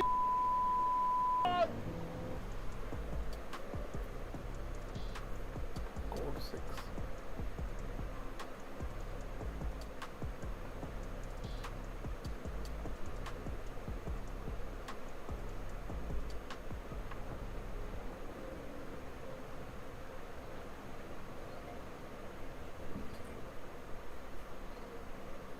Hello and welcome back to V-Town. Now this is going to be a very special episode because in this video what I'm going to do is try to tell you that if you have a Polo and you want to convert it to a 600 horsepower beast, there are some ways where you can achieve that. Well, not entire 600 horsepower as of now, but that is something that is eventually going to be possible. What we have over here with us today is a 450 horsepower, 580 Newton meters top producing Polo 2-liter TSI, which has been built right over here between Mumbai and Surat by one of our favorite owners. These guys, of course, who I'm talking about are Nick Trans Motorsport, Nicholas Ward, who's a genius, who's a brilliant engineer, a transmission specialist, and I would say overall someone who knows his Volkswagens inside out. Of course, along with him is N1 Performance, N1 Motorsports. These guys are in the motorsport and performance part industry in India for, I'd say, maybe over 15-20 years now, and they are the main dealers and suppliers for ATR parts over here in India as well, and they do some fantastic work. They have made some dream cars before, and for those who don't know, these are also the guys who run the Indian National Racing Championship teams, and they make some crazy builds over there. So today what I'm going to do is I'm going to take you on a quick tour of this particular build. This car is fresh, this car is hot because this car has just come from this year's rally run, posting some biblically mental times over there. By biblically mental, what I mean to say is that this car did an 11.5 seconds to a quarter mile, which is mental when you consider this is a Polo. Well, at least a Polo from the outside, because on the inside it's got a ton of stuff, and that's what exactly I'm going to take you through. So, like, for example, on the outside, I mean, I know it doesn't look exactly like your stock Polo which comes from the factory. Obviously, there are giveaways that this is not your typical stock Polo which comes from the factory, but what's lying underneath over there is something you would not imagine by having a look at this car. All of this, whatever you see, most of it is done for a purpose. Like, for example, the hood and the fenders, these are not like what you get in most stage 1, stage 2 cars that you see all across the country, because these are actual Carbon fibers. Both the hood as well as both the fenders are carbon fiber. The front and the rear bumper are R-line. These are the Team Dynamic rims, which you're probably familiar with as of now. They are wrapped around Michelin PS4 tires, and behind that is a massive K-Sport big brake kit. Now this car, as I mentioned before, is the car which has been co-developed by Nick Trans Motorsport. For those who don't know, Nick Trans is, as I said, one of the most prestigious drag builders, especially when it comes to transmissions and engine swaps in the country currently. He makes some pretty insane builds. You must have seen his previous builds on my car. If you haven't, go check out the link which I'm mentioning in the comment of this video or the description of this video. So this car is co-developed by Nick Trans and Team N1. This over here, by the way, is the first Polo, but don't listen to this guy, because if you are a person who has fine eye for details, then you will definitely come over here and listen to this four-dimensional guys, and what that means is trouble for whoever is going to race against this car, because this car has an Haldex 5 all-wheel drive system, which comes from a body EQ. So over here you can also see that it's got twin APR exhaust tips, and the reason for that is something which I'm going to show you. Let's quickly unlock the car and have a look on the inside. Now on the inside also,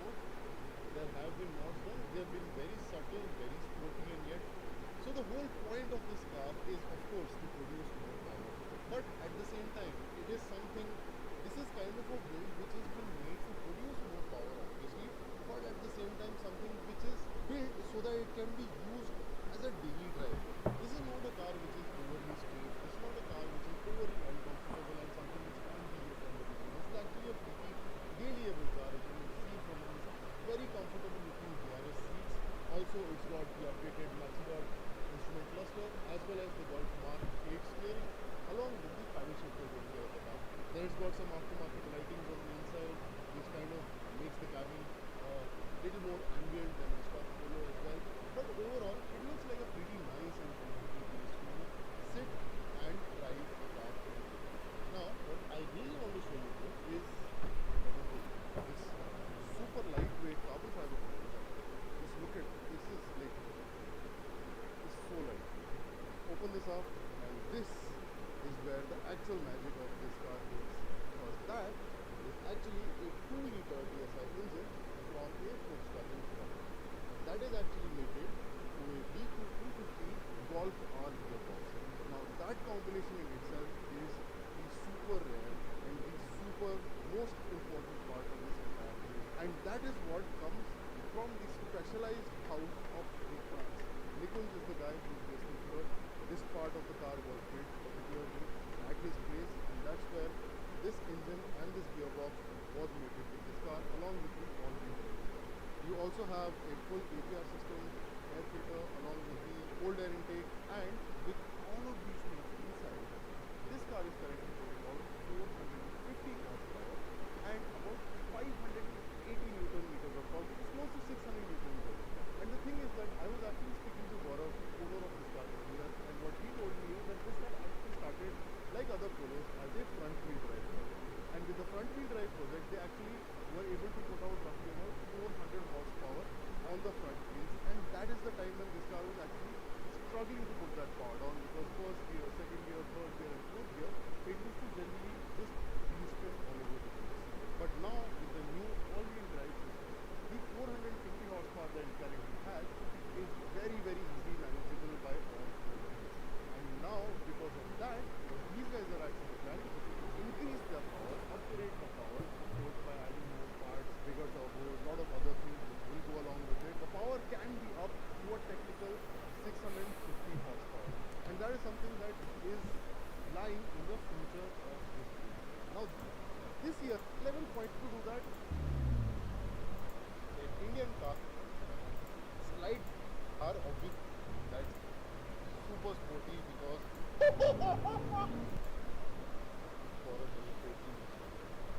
okay, this is my first pull. Okay, first pull in a 450 horsepower.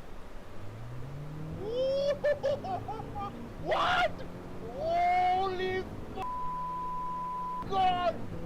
Screw the YouTube algorithm for not swearing in a video. This thing is mental. Holy I cannot tell you the speeds. I cannot tell you the speeds. I can just tell you that if... No, I cannot tell you the speeds. That was too fast. That was too insane. Let's do that again.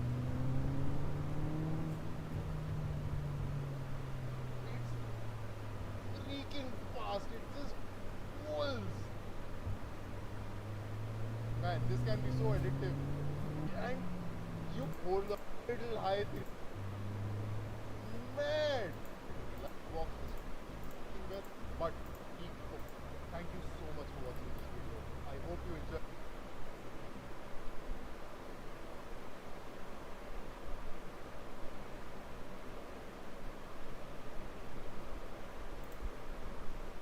Did you know that if in Red Dead Redemption 2 you beat up the pig farmer woman and throw her from the balcony in front of a lawman, he will react like this?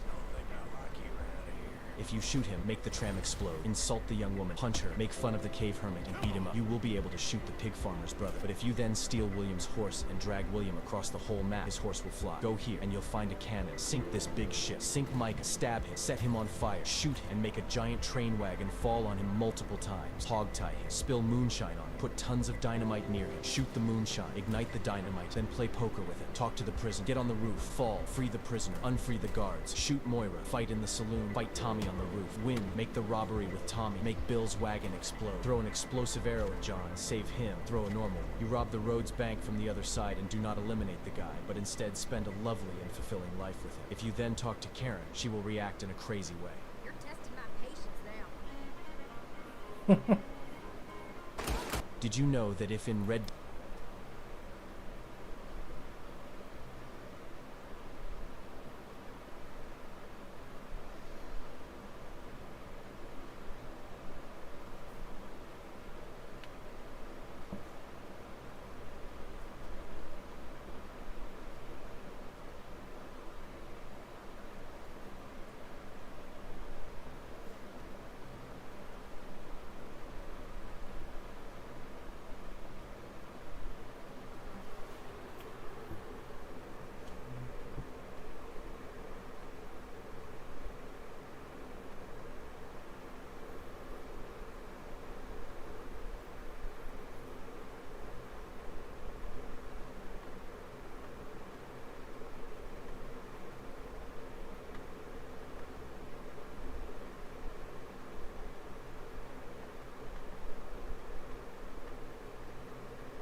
मुझे बहुत अच्छा लगता है जब customers अपनी गाड़ियाँ अच्छे से मेंटेन रखते हैं, और इसलिए आज का प्रोजेक्ट पूरा करने में मुझे बहुत ज़्यादा मज़ा आया।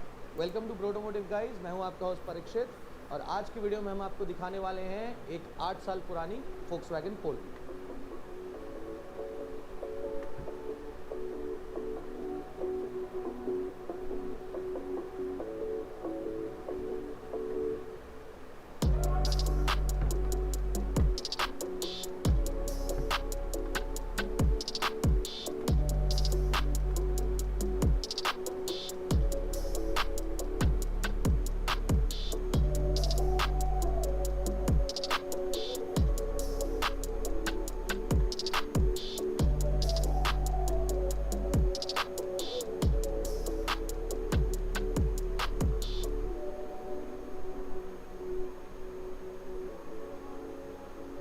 वीडियो शुरू करने से पहले चलिए बात कर लेते हैं आज के स्पॉन्सर की। This video is sponsored by Budmo. Budmo are the online experts when it comes to spare parts. आप budmo.com पर जाकर अपनी गाड़ी के जेन्युइन स्पेयर पार्ट्स घर बैठे खरीद सकते हैं। Budmo has one of the largest catalogues for spare parts, चाहे आपके पास एक छोटी गाड़ी हो या फिर एक लग्जरी गाड़ी हो। बुडमो अपने सप्लाई किए हुए स्पेयर पार्ट्स पर 10 डे की अश्योर्ड रिटर्न पॉलिसी भी ऑफर करता है। You can check out their website and also download their app. It's available on Android and iOS both.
इससे मुझे ये भी याद आया है कि एक्सयूवी जो हमारे पास गाड़ी है ना, उसकी बूट स्पेस बहुत ही अमेजिंग है। तो जो थर्ड रो और सेकंड रो है ना, वो पूरा फ्लैट बेड हो जाती है, और ये पूरा इतना बड़ा पार्सल हम लोग उसकी डिक्की में भर के लेके आए।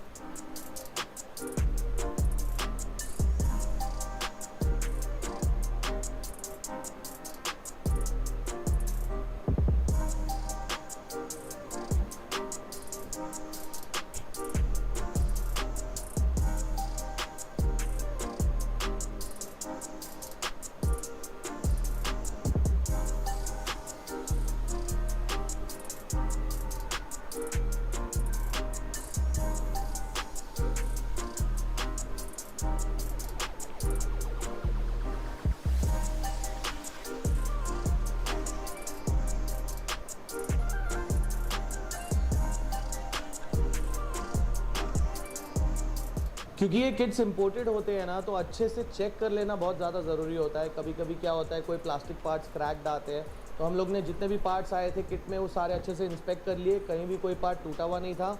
इसके बाद हमने गाड़ी पे ये किट की फिटिंग शुरू कर दी।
मैं अभी आपको बताना चाहूँगा इस गाड़ी के कलर के बारे में।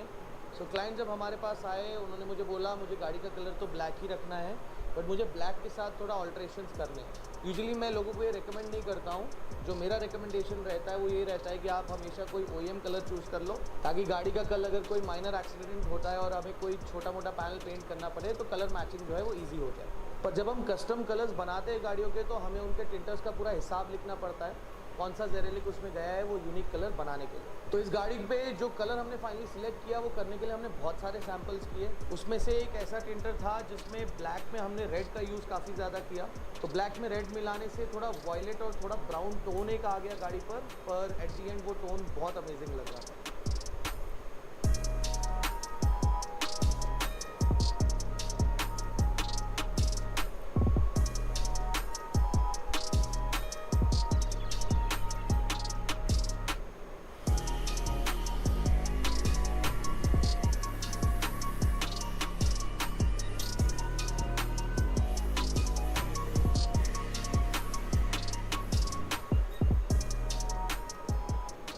क्लाइंट का रिक्वेस्ट था कि गाड़ी का बाहर से जैसे पूरा ब्लैक लुक आ रहा है, मैं इंटीरियर का भी पूरा ब्लैक लुक करना चाहता हूँ।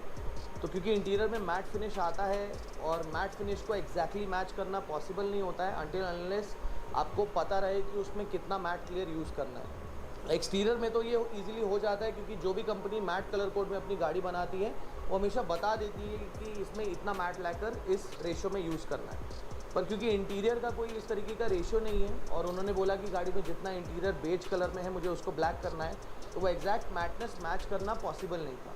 बट हाँ, हम उसको काफ़ी क्लोज लेके आ सकते थे, जो हमने यहाँ पर किया है।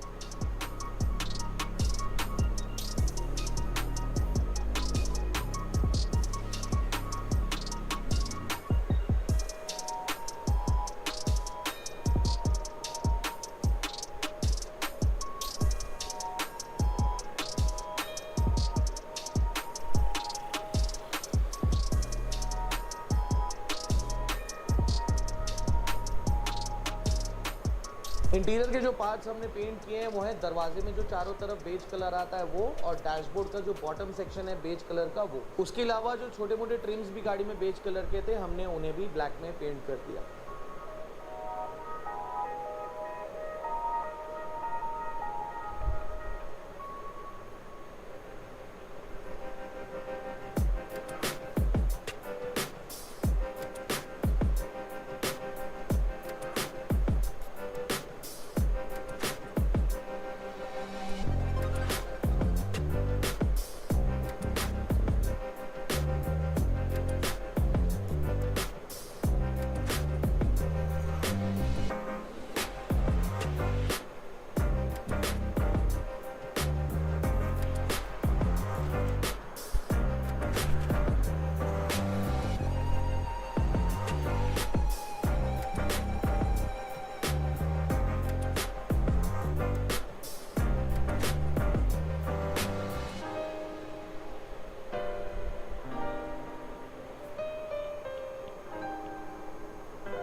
ज़्यादा पसंद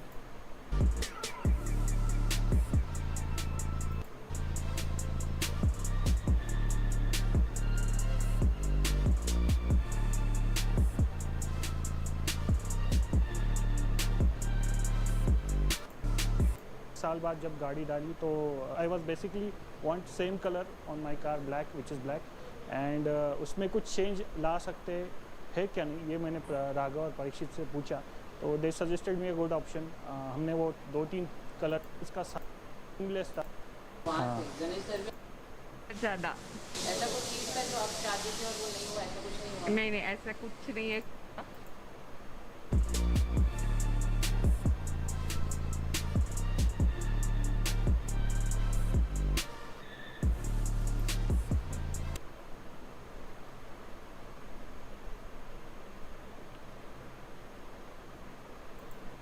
कुत्ते का जो मालिक है उसको मारो। आए दिन हमें टॉर्चर करते हो। पुलिस वाले नहीं बोलते, बाहर निकल। ये दोनों डॉग्स को हमने अनसोली से रेस्क्यू किया था। ये पेट्स हैं। वहाँ पे लोगों का कहना है कि बहुत ज़्यादा अग्रेसिव है और लोगों पर अटैक कर रहे थे, तो ओनर्स ने कहा कि आप प्लीज़ न्यूट्रल सर्जरी करवा दीजिए, उसके बाद आप हमारे घरों में इसको बंधवा दीजिए। कैचिंग के टाइम में कोई अग्रेशन नहीं था इनका, ट्रीटमेंट के दौरान भी ऐसे अग्रेशन नहीं था इनका।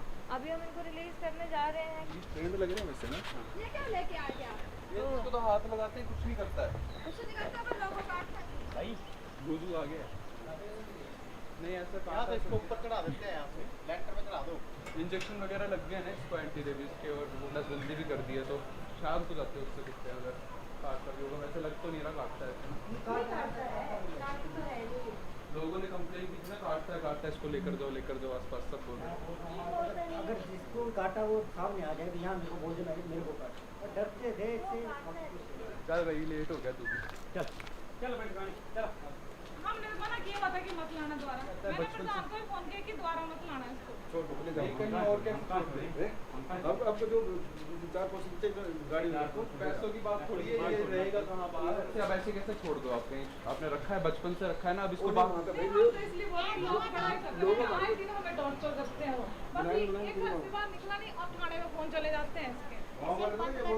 कुत्ते का जो मालिक है उसको मारो। गांव वाले बोलते मैं ये करूँ, गाँव से मार खाओ। मैं पुलिस वाले नहीं बोलते, बाहर निकल। क्या बात है, वो हमारे हाथ नहीं आता है, क्या करना? तो हम तो हाथ लगाते हैं, हमें कुछ नहीं किया इससे, किसी को नहीं काटा। अभी भी आया, उछल रहा था, ये उछलता आया, ये खुश हो रहा है। हाँ काटा है इसने, किसी को काटता है? काटता नहीं, बस ऐसे चलता ऊपर ऐसे। तो फिर किस चीज़ की कंप्लेन करते हैं? लोग तो हर जगह डरते हैं, कुत्ता कुछ ना भी करे ना तब भी डरते हैं लोग। हाँ वही ना, तो अब आप उसके चक्कर में इसकी जिंदगी मत खराब करो ना। फिर से वही चीजें सुननी पड़ेंगी जो आज तक हम सुनते आ रहे हैं। हमने इसके पीछे बड़ा कुछ सुना है सच में। यही घुमा लो आसपास ही ना। सुबह घुमा दो, एक बार शाम को घुमा दो। आपका भी प्रॉब्लम था तब, लोगों का भी प्रॉब्लम था। तो फिर ये पहले नहीं काटता था? नहीं, जब फिर एक बारी अपने 2-3 महीने बांधा ना, उसके बाद जलन होगी हमारे से।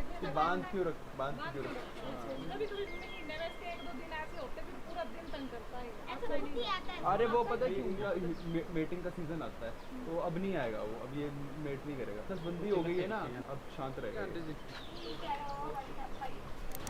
जा रहा है खुदाई करने, कहाँ खुदाई करेगा? आगे खर्चा हम दिखा देना अपने यहाँ। ये जेसीबी है और इसको बर्न्स हुए थे बैक वाले रीजन पे, क्योंकि इस पे गर्म तेल और गर्म पानी फेंका गया था, जिसमें इसकी पूरी स्किन जल गई थी। इसको 2nd डिग्री बर्न्स थे। जब ये हमारे पास आया तो हमने इसको पहले तो सेकेंडरी इन्फेक्शन से बचाया, क्योंकि बर्न्स थोड़े लीक थे। इसको हमारे पास करीबन 7 से 8 महीने हो गए हैं। हमने इसको जो ऑइंटमेंट लगाई थी वो बर्नोवेट या बर्न हील के नाम से मिल जाती है। हमने एंड तक हीलिंग के लिए फिर बर्नोवेट ही। स्किन अभी थोड़ी सी पिंकिश कलर की है, अब ये चेंज विद टाइम हो भी सकती है और ये ऐसी भी रह सकती है। आ जाओ जेसीबी बाहर। क्या हो गया? है तो शैतानी। हमने कैस्ट्रेशन भी किया ताकि अग्रेशन कम हो जाए। उसको मैं देख रहा था। उसके सर हाइंड लेग में अपने शायद दरार मारी है, जिसकी वजह से ब्लीडिंग काफ़ी ज़्यादा थी। कितना बड़ा है यार, इसका नाम रखा पपी। पपी। जिस तरीके से लेटा रहता है ना, एकदम ही चारों पैर सीधे करके।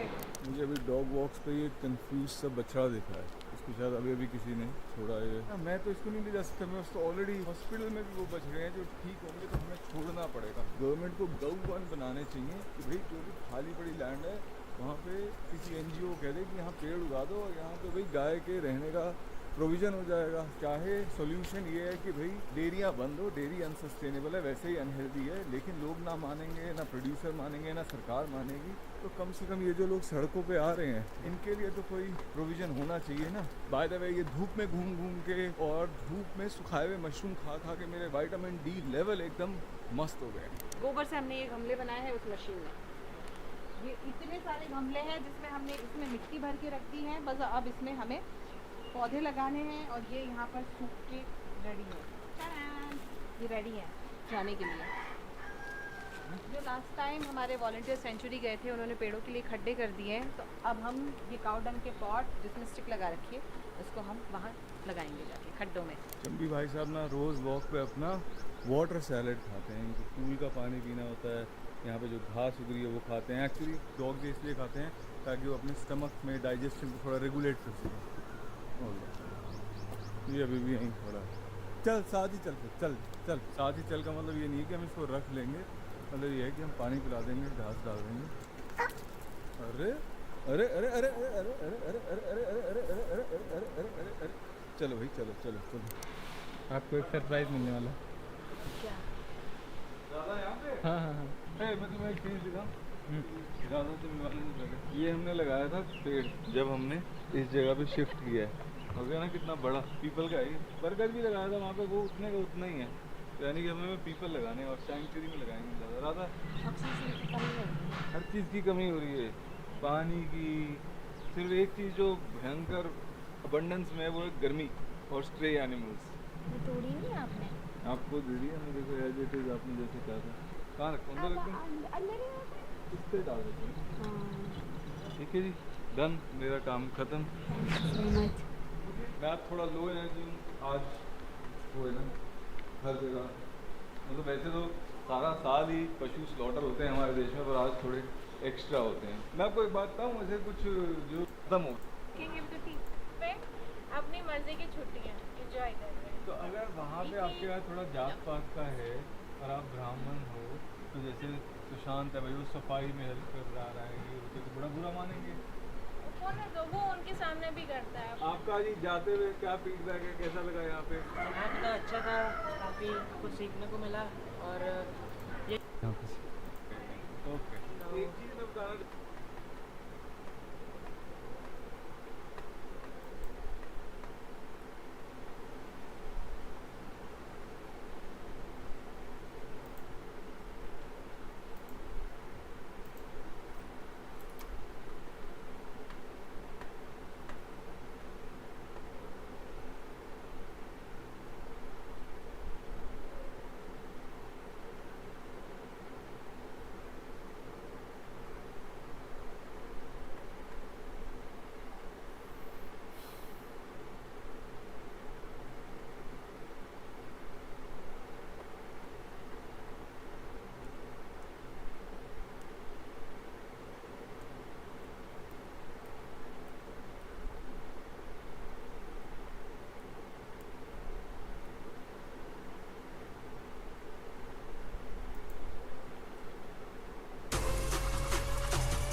तो hey guys, welcome back to guys. तो कैसे आप लोग? आई होप बड़े होंगे। से ग्रिल और करेंगे तो मम्मी और बेटा है, और बात करके देखते हैं। देन हाफ एंड फुल आपको जो लेना है देख सकते हैं। तो प्राइजेस इज गुड, काफी आइटम है मुझे खाने को, एक्सपीरियंस है। शादी के बाद आपको ये गाइस बहुत चलना नहीं पड़ता है। कौन सा अच्छा पता है? अरे मुझे खाली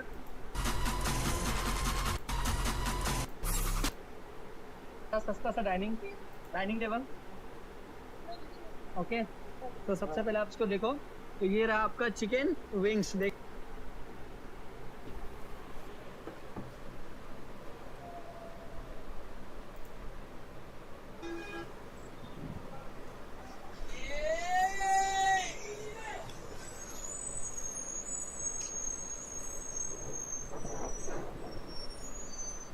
Fuck.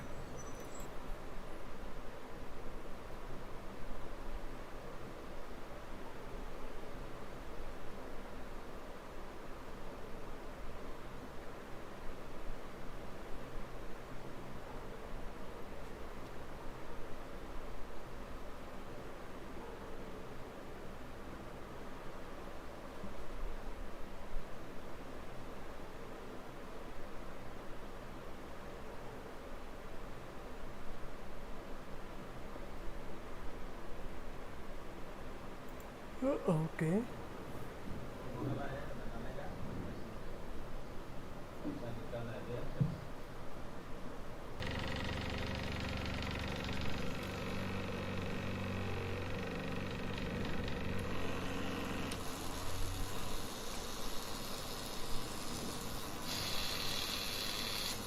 50,000 देगा आपको 1 लाख, 1 लाख देगा आपको 2 लाख। पैसा डाल के ये 1-2 बार डेमो दिखाने के बाद पब्लिक को ये बंडल बना के देते हैं। वो 1-2 बार जा चुका है।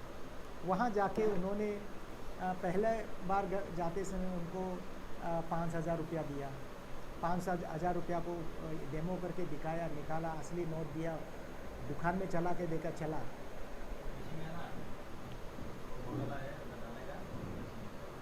वो क्या डाल रहा है आप लोग?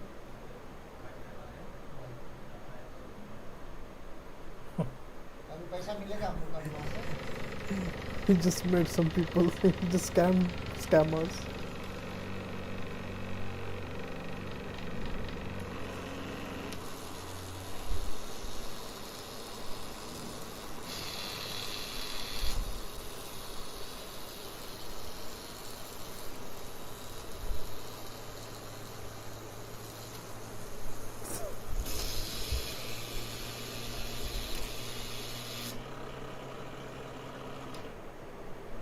कितना का नोट है ये कितना का नोट है? क्या का नोट बनाया? क्या का नोट बनाया? अच्छा दूसरा भी बन जाएगा ना? आप सिर्फ 500 का बनाते हैं? देखो इसमें ये तो ये मशीन से आप लोग को RBI का जो जगह में अरुणाचल के लिए नोट इसके लिए हम ये बनाया मशीन।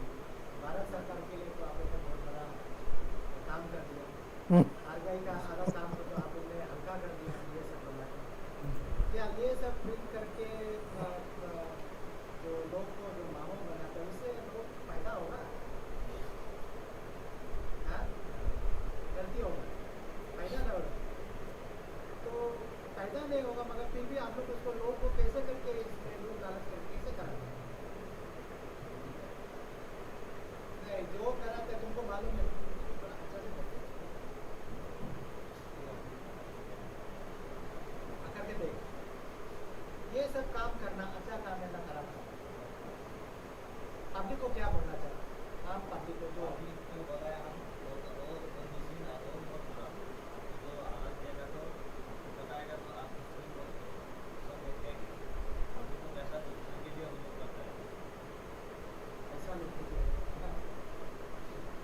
आपको इसके लिए मिशन के लिए ट्रेनिंग दिया जाता है क्या?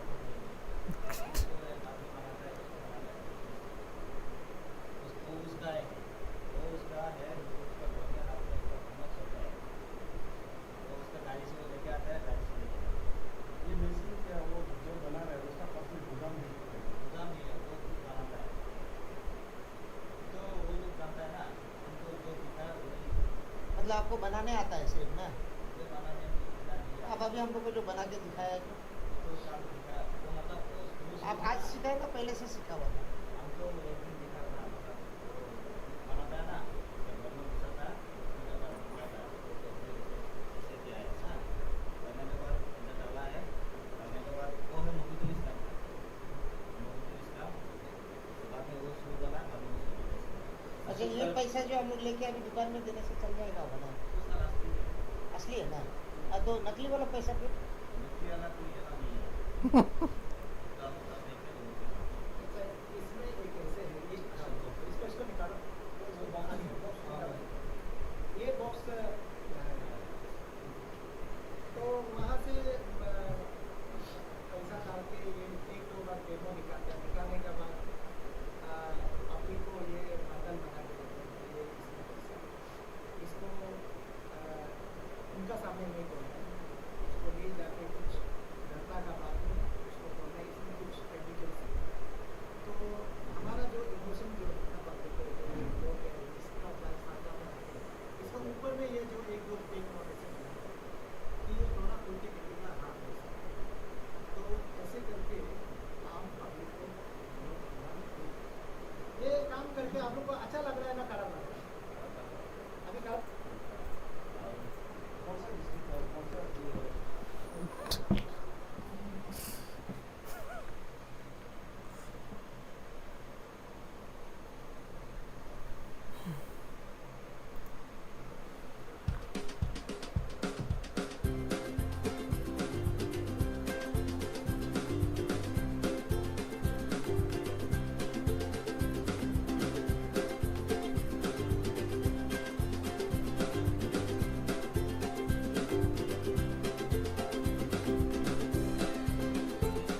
closely, everything is same.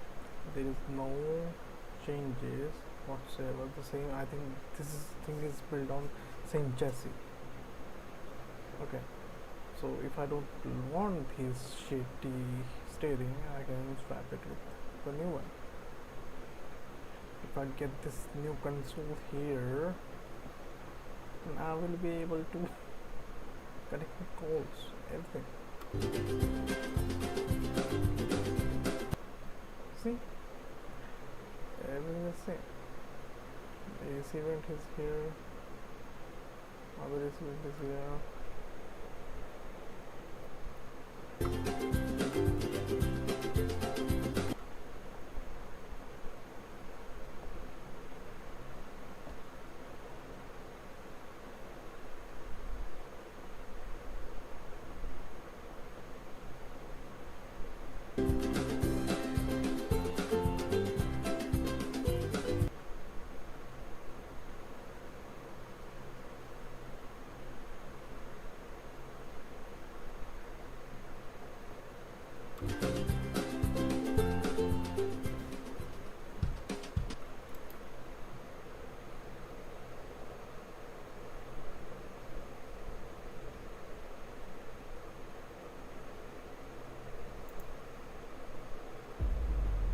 साला बिलाल कितना मुंह खोला अपने को नहीं मालूम। सीधे मुद्दे पे आता हूँ मैं। अपने को क्या है? वो पैसा जो है अपने पास उसको जल्दी से जल्दी शिफ्ट करने का 12,000 crores। यू अंडरस्टैंड इस लोड का साइज क्या होगा? 60 टन्स। इतना पैसा है कि पूरा ऑफिस भर सकता है। अपने अपने डिपार्टमेंट से बात करो और उनसे सारे कम्युनिकेशंस मॉनिटर करने के लिए बोलो। You need to check all entry points from Burma. Pakistan और बांग्लादेश के बॉर्डर्स पे भी सब तैयार रहेंगे। 10977 नेपाल का कोड है ना? ये मेगा उस नंबर पे मैसेज कर रही है। तो दूसरा रूट ढूंढना पड़ेगा हमें। वो लोग श्रीलंका के थ्रू मूव करने के लिए प्लान कर रहे हैं। अभी जापना के किसी बेस कमांडर से बात कर रही है। इसको कैसे पता चल रहा है कि हम श्रीलंका का सोच रहे हैं? सर श्रीलंका कैंसिल, ये रूट भी cancel. Sir Tamil Nadu coast guard ने एक फिशिंग वेसल पकड़ा है। कितने का? अप्रॉक्सीमेटली 5 करोड़। जितना रूट है ना सब कॉन्कर हो गया। तो आप बोल रहे हैं हमें कोई नया रास्ता ढूंढना पड़ेगा जो आज तक कभी किसी ने यूज ही नहीं किया। हेलो। अलग कैंसिल क्या? उद्वी का किधर भी जा, अलग मत आ यार। We can't go, अलग। You have any idea? कोई है। We come no Mumbai port. We come Mumbai. समंदर से भटकते हुए मुंबई के पीछे फंसा हुआ एक कोशिश के पास लेके चलो। ये पहुंच गए, बोल उसको रोकने को। तो सबको कांटेक्ट कर लिया। Coast guard, police, port authority, all negative.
When I was little, my parents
ये देखो ये सब इनकी दवाइयाँ हैं, ये जोतनी हुई है, ये सब।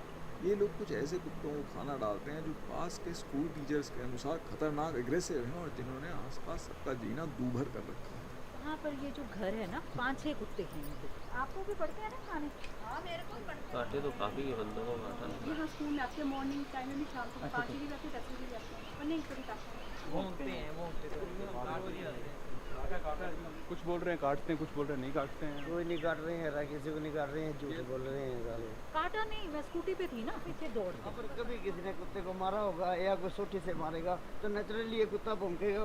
स्कूल में इतने बच्चे यहाँ पे आते हैं, अगर कोई आता तो आप लिख के दीजिए कौन जिम्मेदार है। आप पाले हुए हैं ना, उनको बांध के रखो आप। हमारा तो एक हमने बांध के रखा है उसको, हमने कुछ रहे 24 घंटे बंदा होता है। एक कुत्ते का है ना, आप उसके बारे में जो बाकी बार बैठते हैं उसके बारे में क्यों बता दो। मैम जी अब क्या करोगे, अब आपके घर के बाहर कुत्ता बैठ जाएगा, आप खाना डाल दोगे या तो क्या? नहीं तो आप अपने कुत्ते का रखो ना, अपने कुत्ते को रखो, बाकियों को रहने दो। सारे एक घर में इकट्ठे कैसे हो जाते हैं कुत्ते? देखो खाना डालते हैं ना, अगर आप अपने घर के बाहर खाना डालोगे कुत्तों के, वो आपके घर के बाहर भी बैठ जाएंगे सारे। इनको यहाँ से उठा के ले जाओ, कहीं और ले जाओ, फिर वहाँ नहीं काटेंगे। वहाँ तो फिर आगे देखा जाएगा। यहाँ की तो अपना प्रॉब्लम सॉर्ट करके दूसरी जगह प्रॉब्लम डाल रहे हैं। डॉग्स को एक जगह से उठा के दूसरी जगह पर शिफ्ट कर देना यानी रीलोकेट करना ना सिर्फ पशु क्रूरता अधिनियम के तहत गैर कानूनी है बल्कि ये कारगर समाधान भी नहीं है। बल्कि जब हर कोई अपने यहाँ के डॉग्स किसी और के यहाँ छोड़ के आ रहा है तो उससे स्थिति बदतर ही हो रही है, क्योंकि एक नए एरिया में डॉग्स एक कंफ्यूज्ड अवस्था में होते हैं, ना वो किसी को पहचानते हैं, ना उन्हें पता है खाना कहाँ से मिलेगा, पानी कहाँ से मिलेगा, कहाँ सोना है। उनकी एंग्जाइटी और एग्रेशन और साथ ही में उनके किसी को काटने के चांस बढ़ सकते हैं। ऐसा करते हैं ना, फीमेल डॉग स्टरलाइज्ड हैं, जो अभी इनके मेल कुत्ते हैं जो बाहर बैठे होते हैं, उसमें से जो 3-4 कुत्ते हैं उनको लेकर जाते हैं, उनको न्यूट्र करवाते हैं, 8-10 दिन बाद फिर वापस लेकर आ जाएंगे। फिर नहीं खाएंगे, मतलब फिर नहीं किसी को शांत हो जाते हैं न्यूट्र करने की वजह से, नहीं शांत हो जाते हैं। ऐसा नहीं है।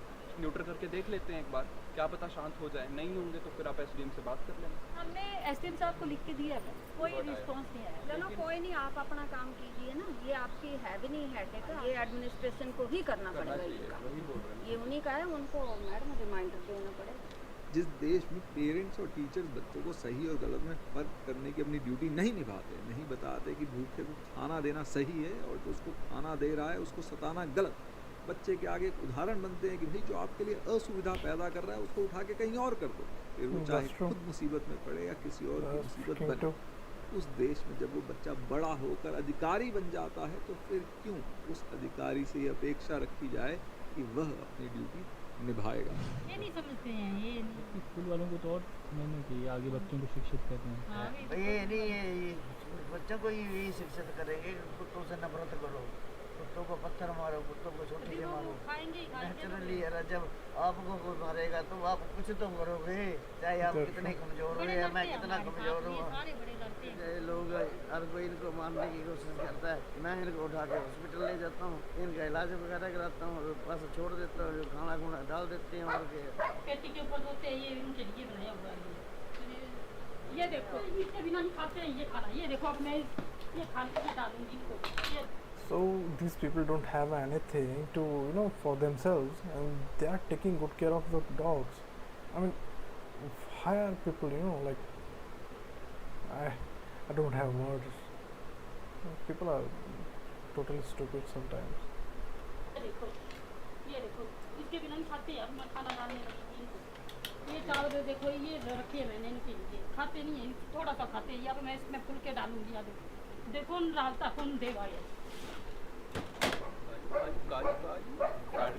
Simply they can't even afford a home for themselves, and not a single refrigerator to keep their food like in good condition, and they are providing to stray dogs. That's like like the next level of humanity they are showing.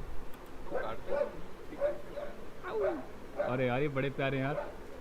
ये क्या कर रहे हैं, कोई ये काट तो नहीं रहे, देखो ना कैसे करो। मैं उधर गोलगप्पे भेजता हूँ नहर चौक के पास, तो आई हो जाती है, बेचारा चला हुआ है, कुत्तों को खिला देते हैं, कुछ खुद खा लेते हैं, बस इनका भी पेट भर जाता है, हमारा भी भर जाता है।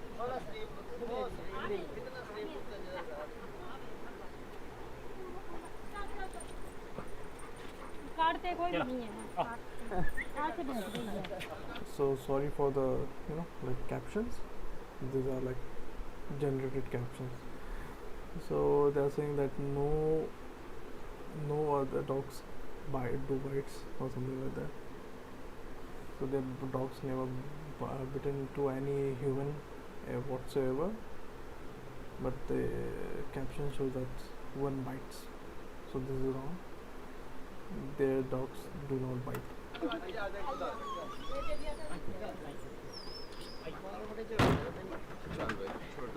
बच्चे को भी बोल रहे थे अग्रेसिव साइज देखो इसका। इनकी सर्जरी के बाद हमने इनकी आवश्यक पोस्ट ऑफ केयर करी और उसी दौरान ऑब्जर्व करके ये भी पता कर लिया कि ये अग्रेसिव बिहेवियर नहीं दिखा रहे। इसके बाद हमने उनको वापस जहाँ से हम लाए थे वहीं पे रिलीज कर दिया।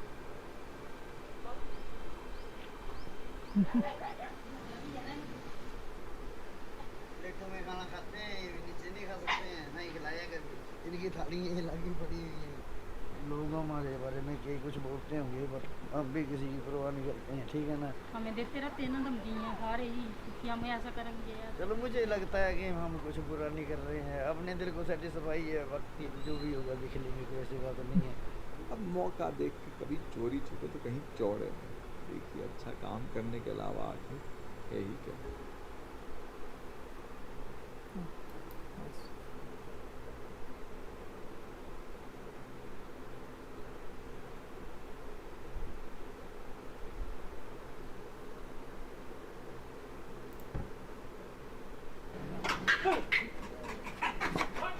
और इसकी माँ डिलीवरी के बाद ही जब हमने उसको रेस्क्यू सो एवरीबॉडी कोबरा भी है। ओए ओए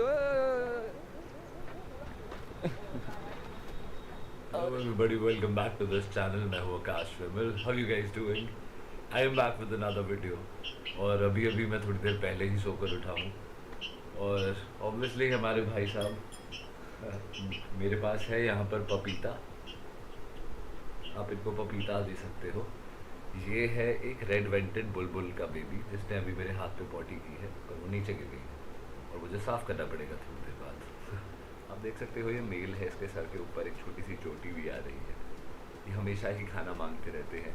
अभी जब कुछ दिन पहले दिल्ली में बहुत तेज़ तूफ़ान आया था, ये तभी गिरा था क्योंकि घर के पास ही एक रेस्क्यू हुआ था. तो मुझे लगा कि मैं यहाँ से उसको किसी हॉस्पिटल भिजवाऊँगा और हॉस्पिटल ऑलरेडी बहुत ज़्यादा ओवर क्राउडेड है दिल्ली में.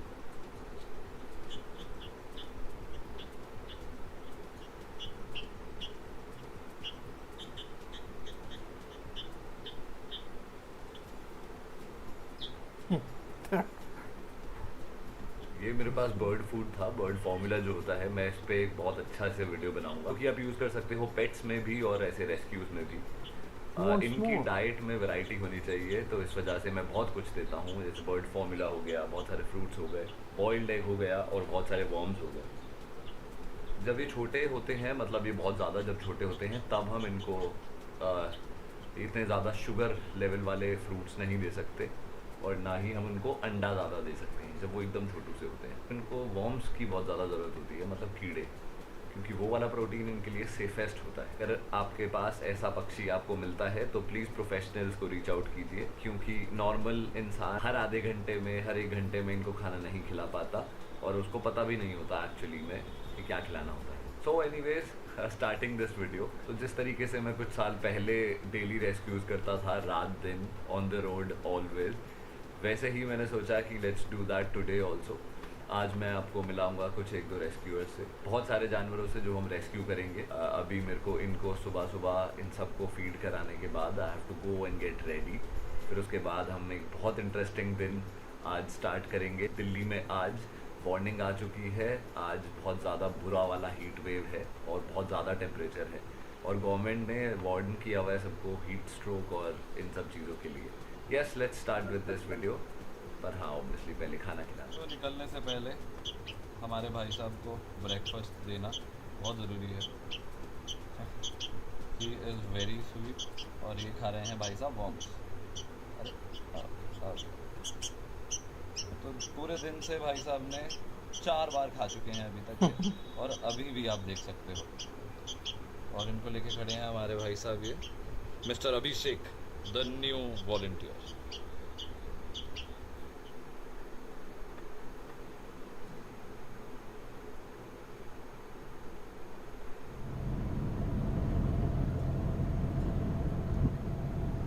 So ये आसपास सारा है दिल्ली का जंगल। जो पूसा रोड है वो उसके अराउंड का जो भी फॉरेस्ट एरिया है ये वो वाला एरिया है। बड़ा मज़ा आता है यहाँ पे कार चलाने में क्योंकि वीआईपी किस्म का एरिया है। आज ज़्यादा नहीं आ रहा है क्योंकि बहुत ज़्यादा ही गर्मी है, आप देख सकते हो। And it is very beautiful. बस धूप थोड़ी सी कम होती, बाकी तो देख ही रहे हैं, चल ही रहे हैं।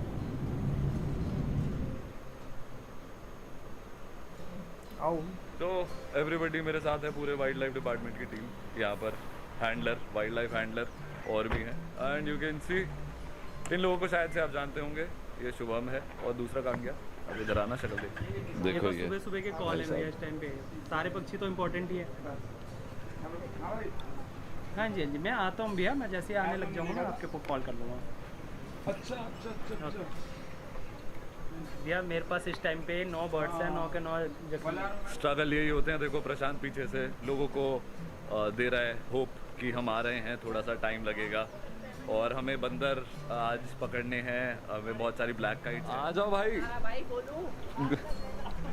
आजा भाई आजा। तो वो जितने भी हैं वो स्नेक बैग्स हैं जो कि अभी तक ना रेस्क्यू हुए हैं, जो कि हमें रिलीज़ भी करने हैं अभी जाकर। आ जाओ जल्दी करते हैं। हाँ रख ले। अरे यार वो बंदर किस में रखेगा? कौन सा उल्लू है? पता नहीं, दिखा दो।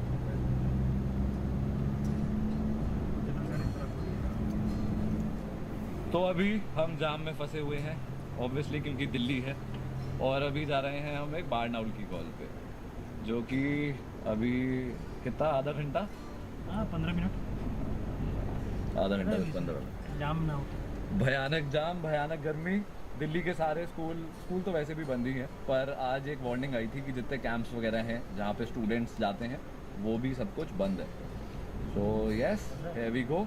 आज का पूरा दिन हम गुजारेंगे रेस्क्यू करते हुए, and we gonna take you guys along. और हाँ चलते हैं, हमारे पास एक बहुत प्यारा सा उल्लू भी है, स्पॉप साउल, जो कि कल रेस्क्यू हुआ था, जो कि शुभम ने रेस्क्यू किया था। बता दो कहाँ से क्या? एक नया उल्लू और लेने जा रहे हैं, वो है स्पॉटेड है, देखिए स्पॉटेड। ओ स्पॉटेड का बच्चा है, आई शो यू, अगर आप देख पाओ। हाँ देख तो पाओगे आप, काफ़ी ज़्यादा ही प्यारा बच्चा है, पर इसकी थोड़ी सी बुरी हालत होगी शायद से। देखते हैं, हमारी कोशिश है जल्दी पहुंचने की। पहले से ऐसे नीचे नहीं लेकर आ सकते थे, और हम यहाँ पर खड़े हुए अभी वेट करना हमें। इसके बाद हमें एक बंदर उठाना है, फिर उसके बाद एक लाइब्रेरी में सांप आ गया है, और 5 चीलों। कितनी गर्मी है आज, ऑब्वियसली यहाँ पर रेड अलर्ट है। क्या बोल रहा? ओ आए गरम थोड़ा सा दिल्ली में। 5 चीलों की कॉल है, मतलब इंडियन ब्लैक काइट। लोगों ने खूब बाज लोग बोल रहे हैं बाज गिर गए हैं, पर बाज जो होता है वो छोटा होता है। तो देखो ये खुले डब्बे में उल्लू ला रहे हैं। क्या होता है कि बर्ड उड़ जाती है या फिर वेरी नाइस। छोटू मल स्पॉटेड है ना, बारनाउल का छोटा बच्चा है ये। बारनाउल का रुक के इसका मुंह तो देखो। स्पॉटेड का डब्बा हमने तो जब सर्च मारा तो यूनिट लगा। बारनाउल चिक एवरीबॉडी। बारनाउल का बच्चा स्टूडेंट हुआ क्या बोलते हो? स्कूल में अच्छा दिया, बढ़िया, वेरी नाइस। जल्दी आगे बढ़ो। तो लोग अक्सर जब ऐसे रेस्क्यू करते हैं ना, कुछ भी ऐसे कोई पक्षी का बच्चा आ जाता है या फिर कोई भी जानवर आ जाता है, तो वो घबरा जाते हैं थोड़ा सा। ये भी वही वाला थोड़ा सा केस था, वो बेचारे घबराए हुए थे, पर हाँ इट्स गुड, उन्होंने रेस्क्यू किया, उन्होंने कॉल किया हमें, बहुत अच्छी चीज़ है। और अभी वो बच्चा हमारे पास है। हेल्थ उसकी तो ठीक ठाक ही लग रही है, वो हैचलिंग है बारनाउल का। हमें लगा था स्पॉटेड का वो हैचिंग हो सकता है, क्योंकि फ़ोटो में पता नहीं लग पाता कि बच्चा कितना बड़ा है या कितना छोटा है। तो इसको भी हम नॉनवेज वगैरह ही देना होगा, क्योंकि शिकारी पक्षी है।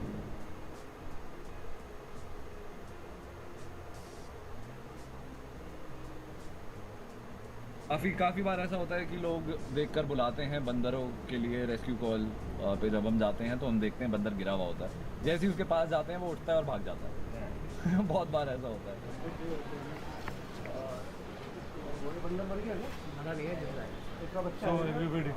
यहाँ पर है वो बंदर और उसका बहुत छोटा सा बच्चा भी है वहाँ पर, बहुत छोटू सा बच्चा है।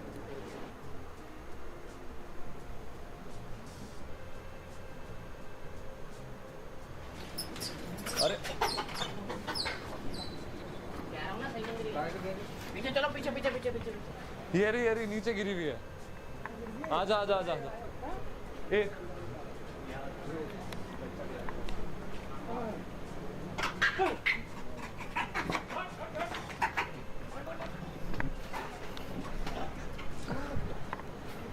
अरे सही है, बस वो डिलीवरी हुई है उसकी, थकी ली है वो, डिलीवरी है उसकी।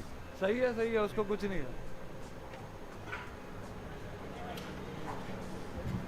देखो देखो जाके।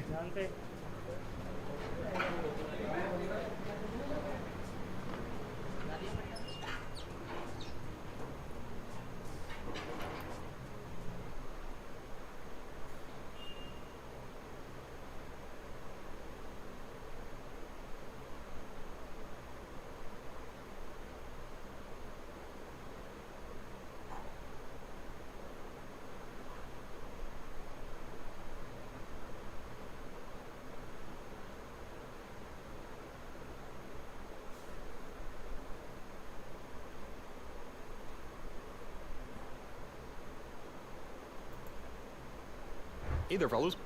So check this out, lane. The pistol.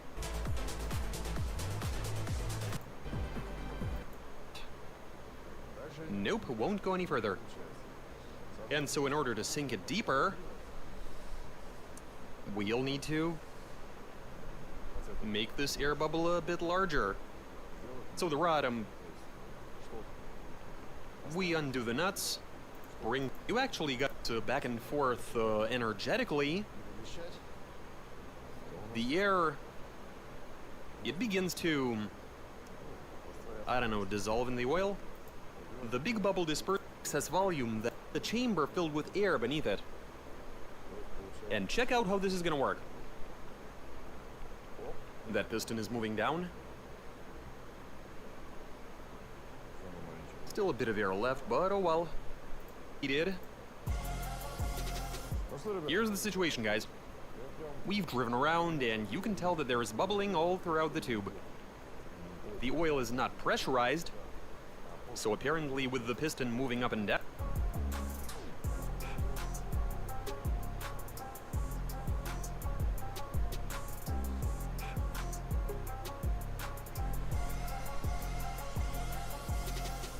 here's the situation, guys. We've driven around, and you can tell that there is bubbling all throughout the tube.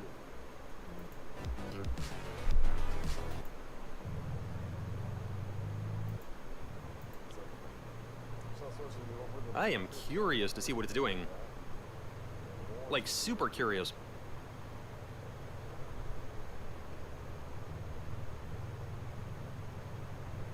The oil is not...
my name is Anthony Barocas for Stream Tech.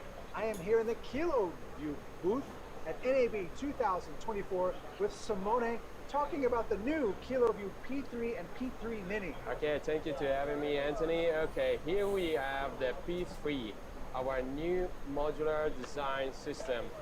This has basically up to 4 cards of mixed 4G and 5G modems. Okay, so you can have modular design.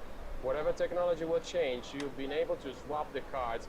We have Wi-Fi and SD card recorder inside. HDMI 4K 30, SDI 1080p, Ethernet, Wi-Fi, and of course, hot swappable battery. This is like really cool product design. The Swiss knife to your broadcast production and bonding solution. It's bulletproof. Yeah, sure it is. You can also feel it. It's a really tough design, so you can feel it down. This is something, if you drop, I'm afraid for the floor. Yeah, sure, that it is. Yeah, you can break some tiles. Break some tiles for sure. But definitely in terms of bonding, all these different things, and then 2 years from now, 6G comes out, you can swap out the cards. Yeah, sure, you can swap the cards. That's the idea. You don't have to throw your bonding backpack. You just... So, P3 Mini. Yeah, the P3... Huh? Huh?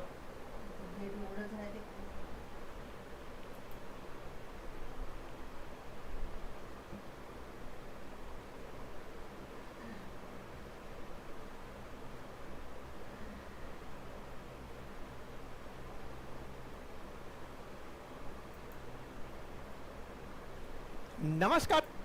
और किसी से भी पूछते हैं diesel gate का मतलब क्या है, ये भी बताऊंगा। एक ऐसा मामला जिसमें आज तो हम टोयोटा की बात कर रहे हैं, उससे पहले जर्मन कंपनीज, जर्मन के अंदर फॉक्सवैगन जो, तो उसमें सबसे ज़्यादा सेकंड नंबर पर जापान का नंबर आता है, पहले नंबर पर चाइना। सेल की बात की जाए तो सारे ही किसी प्रोडक्ट को आकर खरीदें, ठीक है साहब। अच्छा, ऐसे ही टोयोटा का एक ब्रांड है जिसका नाम है दाइत्सु।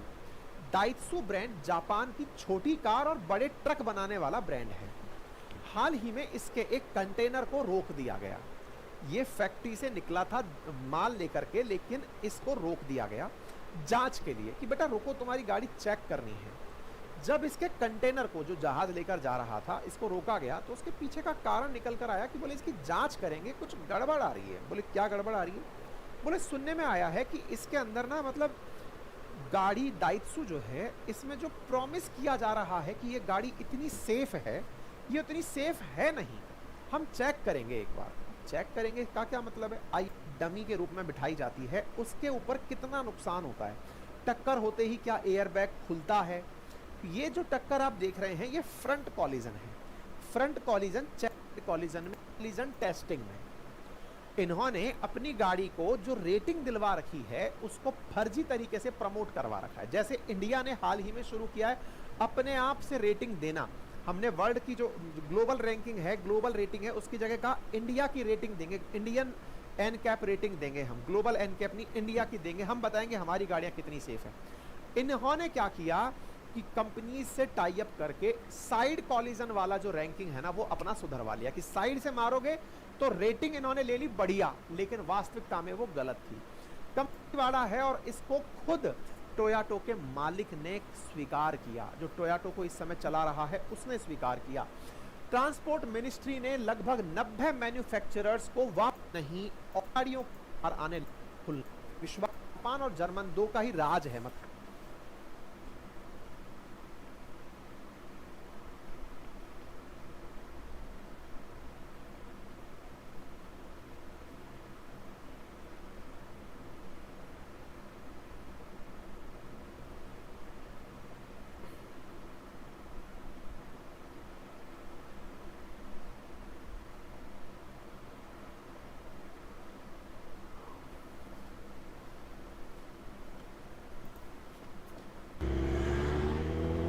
क्या हो गया भाई? अरे इसका मोबाइल गिर गया।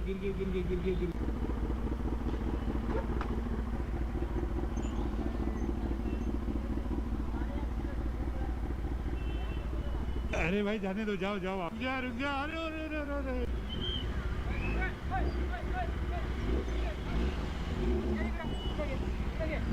क्या हो गया sir?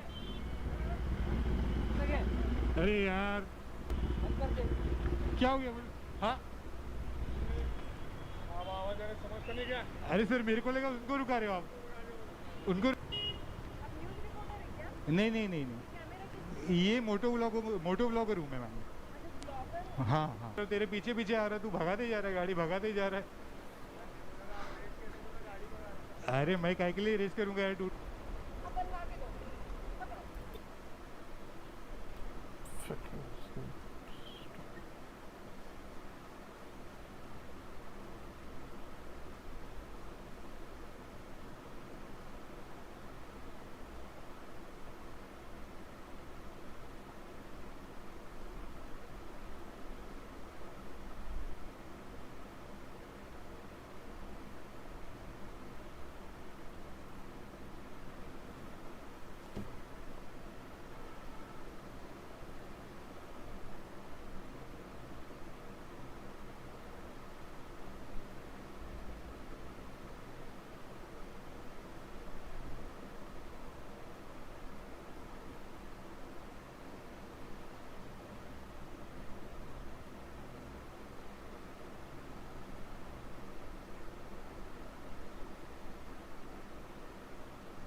This is the Honda City Hybrid with a claimed efficiency of almost 27 kilometers.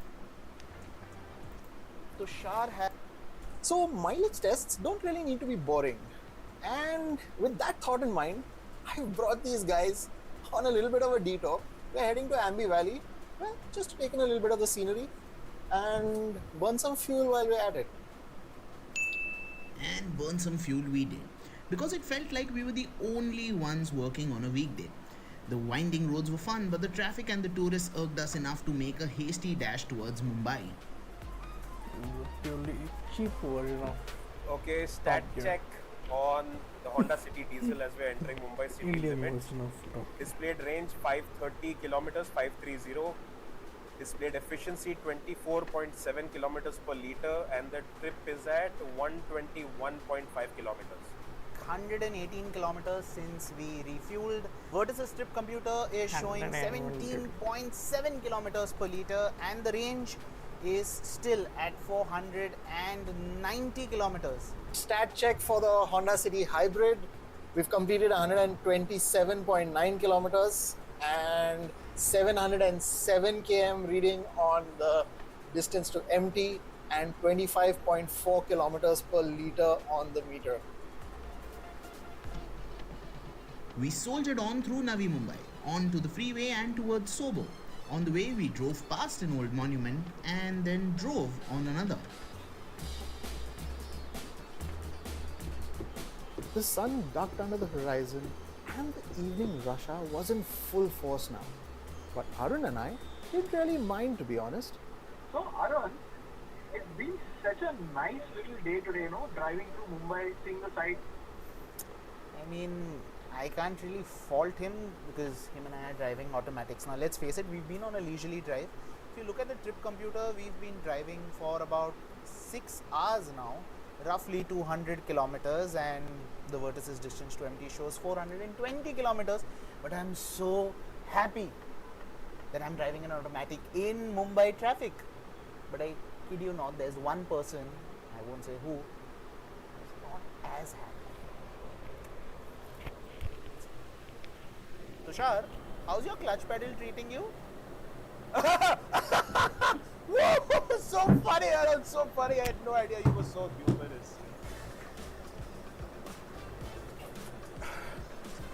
I'll admit it wasn't the best idea for me to get a diesel manual car or a manual car or a car when I knew that I'm going to be voluntarily driving from eastern Mumbai to south Mumbai to north Mumbai now, all during peak hour traffic. My leg hurts so much. But you know what? I'm not going to let them know. Manuals are all about control. Real men have 3 pedals. They know it. I know it too. What? Real enthusiasts drive manual. You know what? I'm not going to let them know that I'm upset. not. I'm fine. I'm absolutely fine. Just got another, what is it? 1 hour 40 minutes to travel 8 kilometers. Everything's fine. Except for, it wasn't. We decided to take the murderous Western Expressway to give the cars a bit of a challenge. That meant Tushar continued ranting. Oh, of course. Why wouldn't you come into the overtaking lane and drive at 25 kilometers per hour? And ranting. हाँ आजा नहीं cut मारो ना मुझे नहीं मारो ना cut मैं बना ही उसके लिए हो ना please come cut me off and ranting. You didn't have a fast tag. Clearly it didn't. That fast tag banner up there didn't mean anything, did it? Please come and pay cash over here. Make everyone. Oh yeah. Of course you have to argue with the toll attendant. It's clearly his fault that you can't read a signboard. The next day. It's a new day. It's a new highway, and I finally get to give my left leg some amount of rest.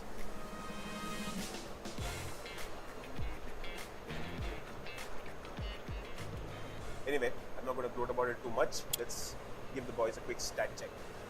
And the stats were interesting. My diesel had 402 kilometers of range, the Virtus was at 340 kilometers, while the city hybrid seemingly discovered perpetual energy in Mumbai's traffic and was at a massive 613 kilometers of range. And probably half of the time that it was in traffic, the petrol engine wasn't running. Because when you're on gentle throttle, heavy traffic, and you're just coasting along, the engine switches off and you're only using the battery power. So it only comes back on again to charge those batteries up again. So really efficient. And while these guys are going to run out of range pretty soon, they'll probably pack up and get back home as well. I'm going to be set for a long day of driving. Or so I thought. I would soon find out that the hybrid wasn't as comfortable on the highway as it was in the city. A few hours later. On the other hand, the Virtus GT absolutely loves being on the highway. I'll give you some numbers for reference. I've driven about 300 kilometers since morning and the range has dropped only by 150 kilometers. So yeah, if you are going to be doing extensive highway trips, the Virtus GT is going to give you that perfect combination of fun and frugal. The combination is potent, but it was the Virtus that was the first to duck under 100 kilometers of range. Okay guys, I have hit 95 on the distance to empty. We are officially in the double digits. And the range tumbled further as the sun began to set on day 2. Okay, so 25 kilometers on the distance to empty for me. I've done 700 kilometers according to the Virtus trip computer. I'm losing this one for sure, but I want to see how far it goes before the DTE says 0.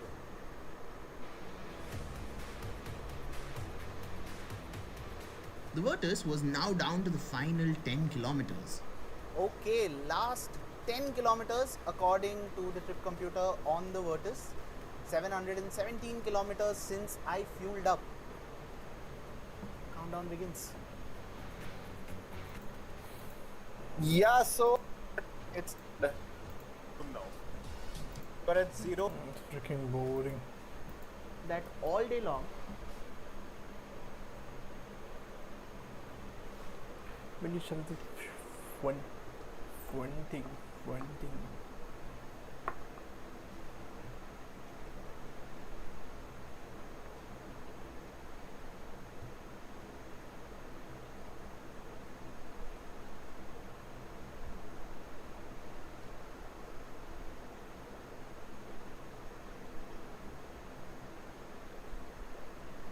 Oh, you can suggest something. Suggest me a video.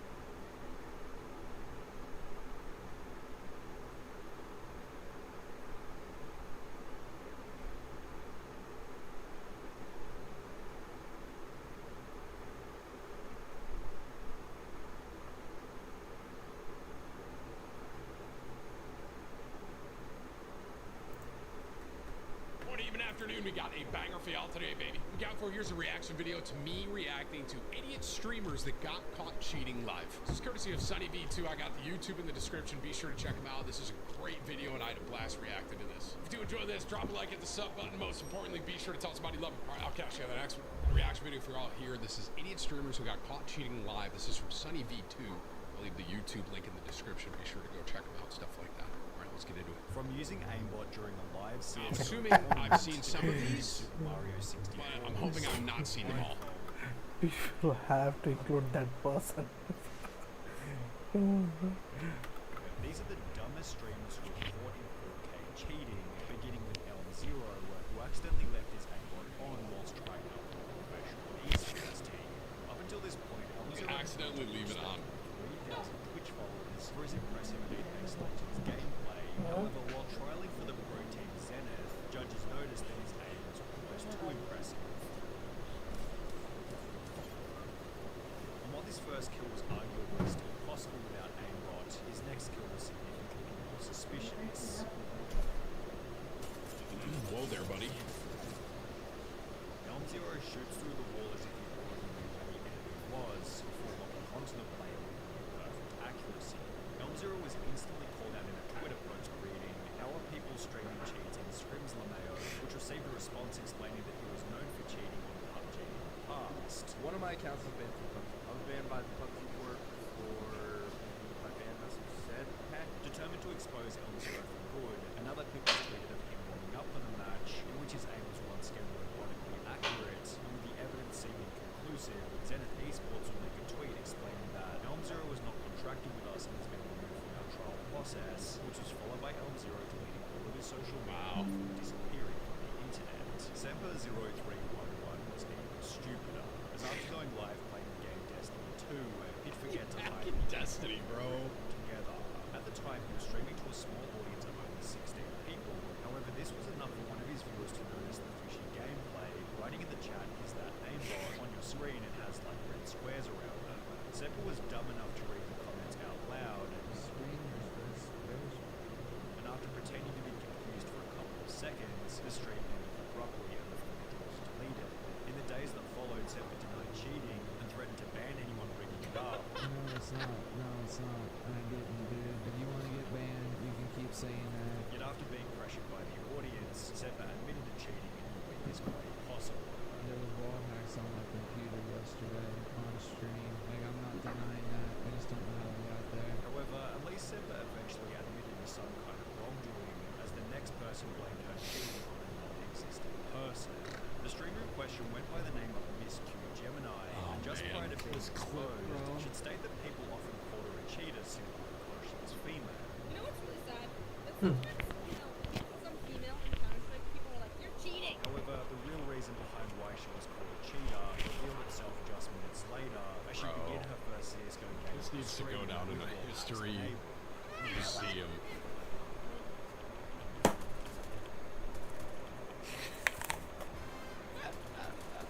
After dying in the game, she'd come to notice her colossal size mistake and attempted to play the whole thing off by stating that she had some weird glitch. Do you guys ever get that weird glitch in CSGO where it shows your rank, like it shows everyone's rank? I played the other day with Rock, and he got that, and now I have it. I don't know why. It's weird. Which was then followed by Miss Q Gemini, stating that someone named Clara had been playing on her computer earlier that day. Wait, Clara! Hold on. Clara, give me 1 second. Clara, let me just message this girl. Give me 1 second. Why is this on my computer? Where is this? How do I close this? I need to text my friend Clara right now. Shoot, I don't know. I'm literally gonna. She's traumatized. Claire, out of all people, This is golden, what bro. happens. Realizing that there was no getting out of this, Miss Q Gemini began to trade all of her items to a brand new account, yet unfortunately this wouldn't stop a Twitch ban, which happened later that day. And while it's certainly shameless to blame a friend for the hacks on your computer, it's not nearly as shameless as aimbotting during a professional CSGO tournament, which is what would happen in the case of Optic Forsaken.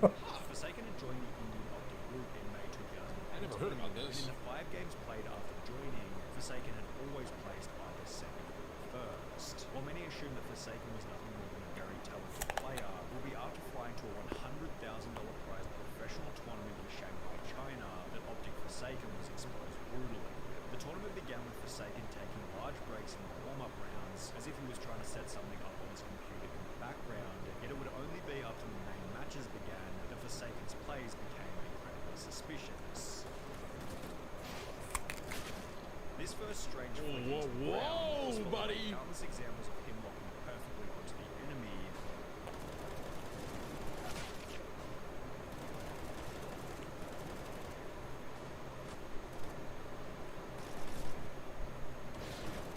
And while there was a chance that some of these kills could still be made, I was going to say, some of them actually could have been legit. One final matchup of Forsaken's aimbot became obvious. Is he aiming the guy mid?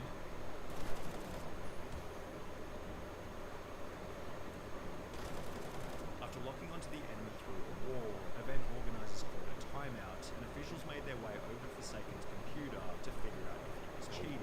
At first, Forsaken refused access to his computer. However, Maybe I did hear about this, bro. Anyway, during which Forsaken kept pushing them away from his computer while he tried to delete the aimbot right in front of their faces. Despite having traveled all the way from India, Forsaken and the whole Optic team were instantly disqualified from the tournament, which What if his teammates worse knew? when Forsaken issued a public statement explaining that neither his team, manager, or coach had even the faintest idea that he was hacking. That answers that. The scandal eventually resulted in Optic India shutting down altogether, but Forsaken isn't the only person in this video to cheat in a professional tournament, because during a professional Fortnite tournament with a $500,000 prize, the following scenario happened to a player by the name of Marky Kuros.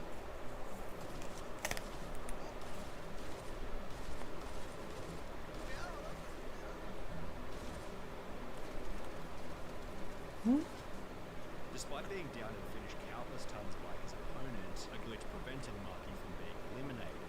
Whilst being revived, Marky told his teammate to keep quiet about what had happened, which was followed by the two unfairly killing the player who had downed Marky originally. After continuing to play normally, Marky was approached by event organizers who asked him to leave the match, yet he refused, stating that what had happened was a glitch and was part of the game. While he would eventually give up and leave, this prompted discussion online about whether Marky had cheated or not. I don't think he is cheating, I think he just went with it. All these kids saying he wasn't cheating. He knew he wasn't taking damage and got revived, and continued the game even though he should have died. That's considered an exploit. Interesting. As cheating. Fun fact, the first clip was actually a glitch, but he decided to abuse it. There was certainly an argument for whether or not Marky's behavior constituted cheating. However, the same couldn't be said for Captain Baldy, who accidentally showed his aimbot whilst trying to prove that he wasn't cheating. Up to this point, Captain Baldy had built up a Warzone kill death ratio of over 2, yet similar to the... I just want to say, I have a better KD than that, alright? And I'm not cheating. Apex Legends played in the beginning, Captain Baldy would be called out on Twitter after locking onto an enemy who was running behind a wall. Another clip then surfaced where Captain Baldy displayed suspiciously accurate shooting.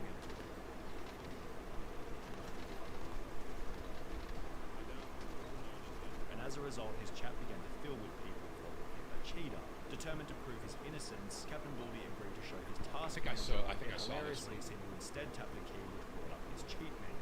I did see this, bro. I did. And then he pulls it up right on the screen. His reaction to this is golden. The chat then mocked Captain. He goes, "Oh my god, bro." The chat then mocked Captain Baldy relentlessly, which was followed by a live Warzone ban later in the stream. Disconnected from pod. Damn. With the Captain Baldy saga ending with the deletion of his entire Twitch channel. Getting caught while checking the task manager was a trend continued by How many people are cheating, bro? It's crazy, actually. Guessing I'm hacking, bro? I'm not. Young's viewers noticed that he always seemed to know where the enemy was coming from. So just This like is our last OG video, Verdansk. he requested that he show his task manager. Now, Young wasn't dumb enough to bring up the entire cheat menu. However, after accessing the task manager, his stream display bugged out and showed a second window where his hacks could be seen clearly. After being banned from Call of Duty, Young would take to his Twitter, on which he'd make an idiotically arrogant tweet reading, "Got mad free press tonight, over 2k views overall. Some people even posted my gameplay online. Thanks for the shoutouts, people, really appreciate the help. Although these 2,000 views worth of free press didn't contribute to the long-term growth of his career, as Young hasn't gone live on Twitch ever since. However, Young still looks like a genius in comparison to Twisted Bear, whose Twitch description boldly claimed that..." I gotta say, I love the way the transition from like when on to the next one. This is great, exciting. He was a top Modern Warfare player. The reason for this claim would become apparent in July of 2020 I saw this when one. Go Live displayed his skills, only he completely forgot that he had his wall hacks on. The end to Twisted Bear's career was then unbelievably quick. He was banned from Call of Duty, then Twitch, and was never heard All from these again. Call of Duty hackers, But bro. this is what separates Twisted Bear from the next cheater, Mr. Golds, who made a much larger spectacle over his cheating ban. Mr. Golds was a much more significant figure in the Call of Duty community, sporting a Call Twitch of Duty, follower bro. count of over 50,000.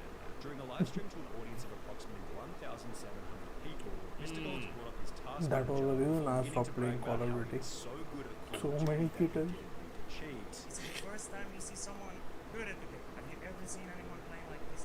Like seriously? Although he didn't seem to notice that he also accidentally put up his cheat menu, on which he had aimed enemies turned on. I love it, Despite bro. having 1,800 viewers at the time, almost nobody was talking in the chat or calling him out for it, showing that he was probably also viewbotting. However, while the chat remained pretty quiet, the incident was shared to Twitter, where it received over 2,000 likes and 700 retweets. After being temporarily banned from Call of Duty on Twitch, Mr. Golds would upload an apology video in which he'd state that he didn't mean to download the cheats. I truly am sorry, guys. I didn't mean to. What does he mean, I didn't mean You don't download and use cheats without meaning to.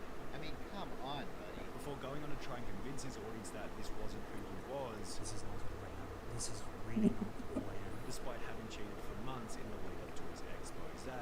These days, Mr. Gold's Twitch channel is an advertisement for big cryptocurrency giveaways from Tesla, which sounds like an even bigger scam than his wall hacks. However, a more interesting question to ponder is what happens when a game developer gets caught cheating on his own game. What? This is what happened to Ortonil, the H1Z1 technical director, who was caught using invisibility whilst live on stream. I think I remember hearing about this.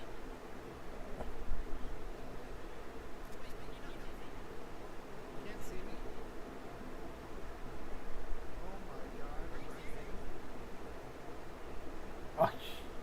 Oh my god. Yeah, judging from his reaction, the cheat had definitely been left on accidentally.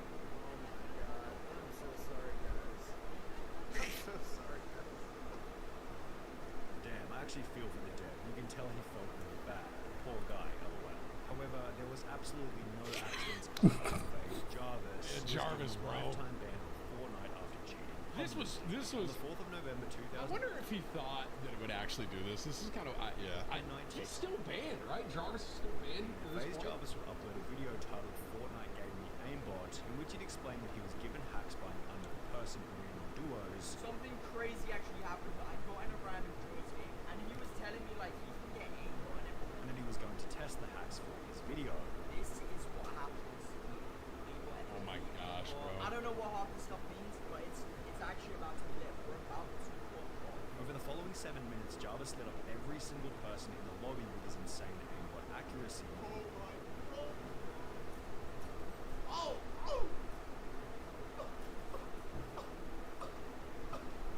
I'm sorry, what?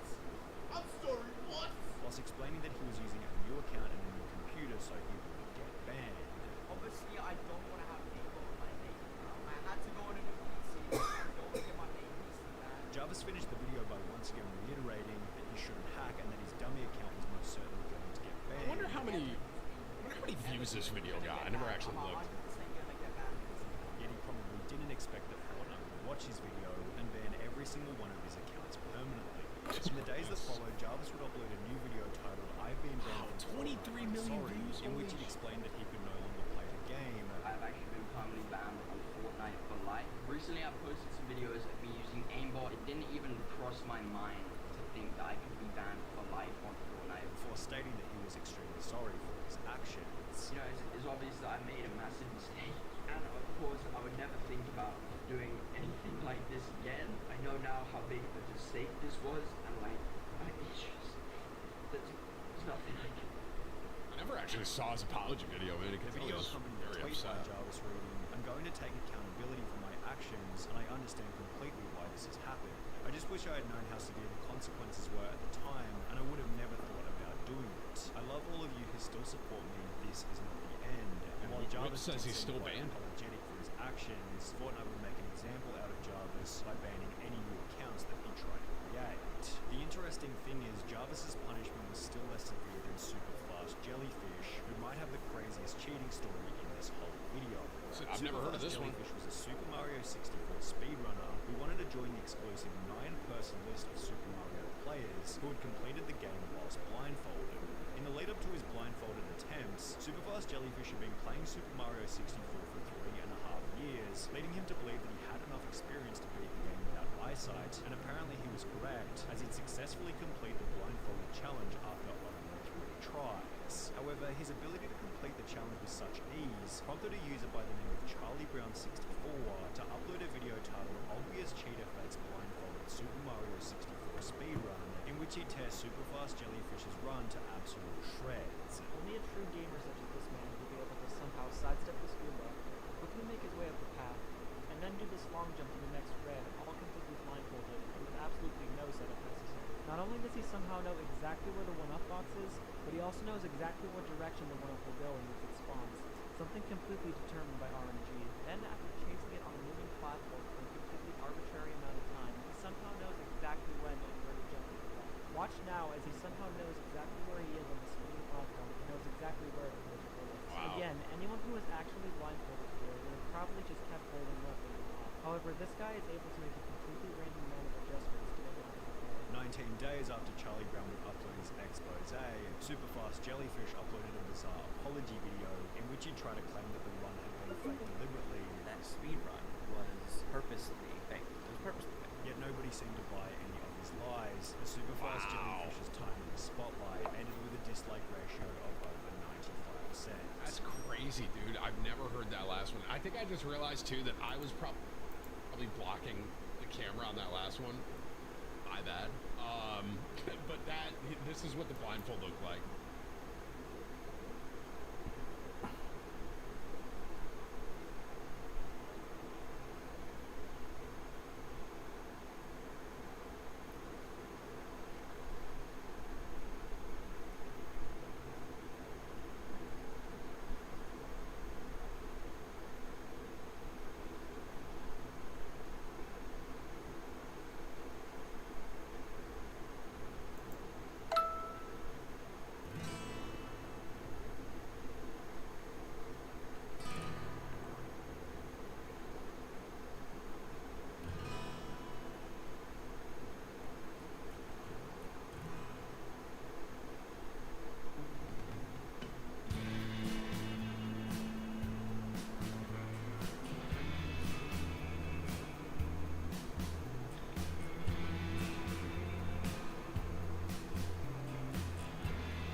Out of all my projects so far, this has got to be the most terrifying.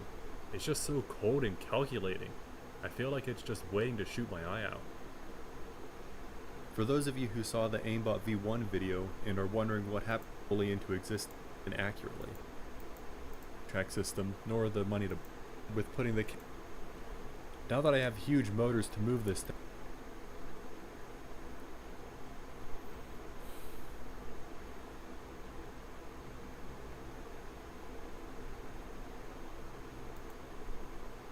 Good morning, good evening, Kevin. Good afternoon. We got a massive W. Oh, no message, by the way. Hang on. Name doesn't matter. Oh my God, bro. You know what? This guy might be the best Tim the Tap Man I've ever seen. Does that mean he's better than me? Here we go, Galaxy. Here we go. Is that the real Will Smith? I'm gonna let you guys probably figure that out. Spectating myself in the game, hearing my own voice comms is kind of trippy. It's kind of like Inception in spectating. You know what I mean? We're like going past the, what is it, the third wall? Wait, fifth wall? How many walls do we got? This guy's about to slap this lobby. Does that mean he's the real Tim the Tap Man?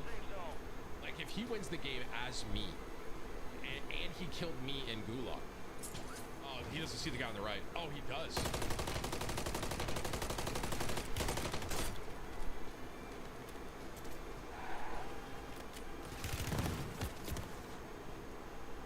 by me. You gave it your all. You gave it your all.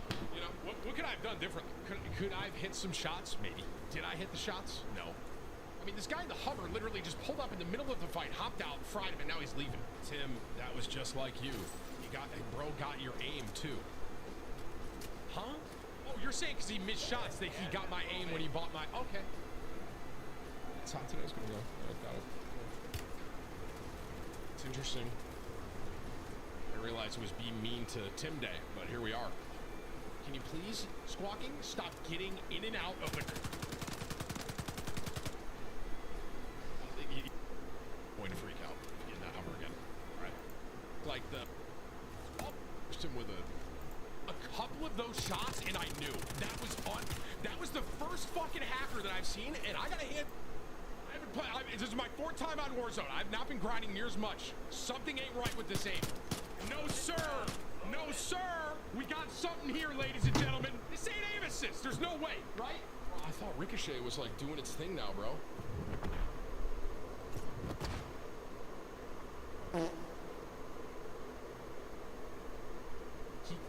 Ricochet just live banned. He was cheating. Just to be clear, just to be 100% clear, Whips is AFK still. I don't have a button anymore. I swear to God. Dude, how crazy is it? I saw a couple of those shots and I knew. That was the first fucking hacker that I've seen, and I gotta hand to Ricochet, he got banned pretty quick. I don't got a button anymore. I don't have a button. I don't. But dude, the tracking, you know what the most suspicious thing was? When the Tim and Tatman skin, my skin, jumped on top of the building. It was like a little, and then that dude got fried behind him. And then when he hip fired it, it went to his head. That was my thought. Dude, live ban? God, am I back in Verdansk? I knew he was full of it, bro. That was crazy. That's the first hacker I've seen. Now that's more aim assist. That's aim assist. Do you guys think the button is... Hey, button, are you here? Whips is still AFK. I don't know where he went. He left... Whips left... He left 15 minutes ago. I don't know where the guy went. Very first hacker I saw in Warzone, in the new Warzone, got banned. Bro, that was funny. Honestly, I'm surprised I didn't see it at first. I noticed it later. It really was the SMG that gave him away, though. I can't believe that guy got live banned by Ricochet. That's comedy. That was a really good play by this guy. Wait, he knew he was coming down. This guy's actually playing this really well. I know I'm just talking about the hacker now, but that's like the first one I saw. But this guy, it's a tough one. The Zen's just recoil. This guy's not a bad player. I don't know why I'm in this lobby, by the way. I should definitely be in a worse lobby. My KD's ass.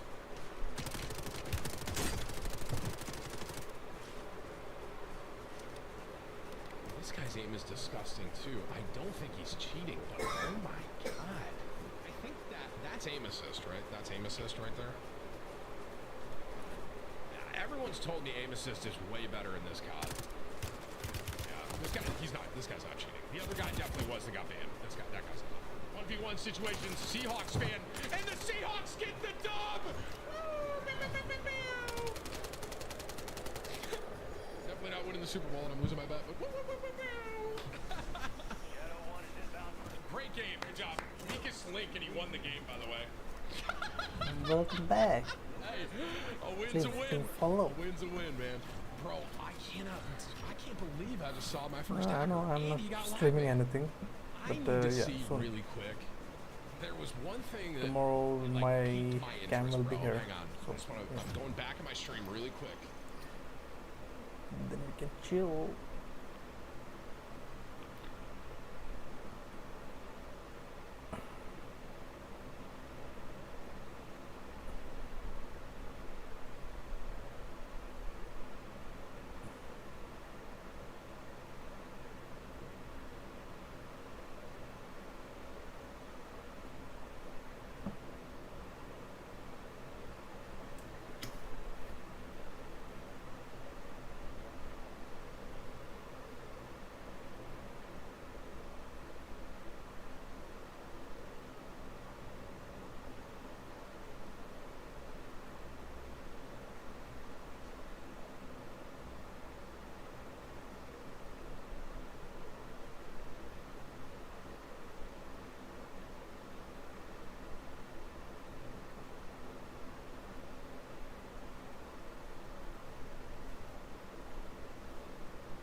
Команда Республики Казахстан. Командир танка, первый экипаж, старший лейтенант Фирус Талабаев. Наводчик-оператор, старший сержант Сунгат Садавакасов. Механик-водитель, старший сержант Адлет Алпамысов. Вторая дорожка, танк синего цвета. Республика Индия. Первый экипаж, командир танка, сержант Сулиндер Сингх, наводчик-оператор, сержант Махавер Прасад и механик-водитель, младший сержант Давиндер Сингх. Третья дорожка, танк красного цвета, Республика Беларусь. Первый экипаж, командир танка, лейтенант Алексей Бурак, наводчик-оператор, старший лейтенант Максим Лузан, механик-водитель, старший прапорщик Виталий Багруденко. Четвертая дорожка, танк желтого цвета, Республика Сербия. Командир танка, старший лейтенант Икич Младен, наводчик-оператор, младший сержант Боголюб Арсов и механик-водитель, младший сержант Диан Миланович. I guess I know who won this match.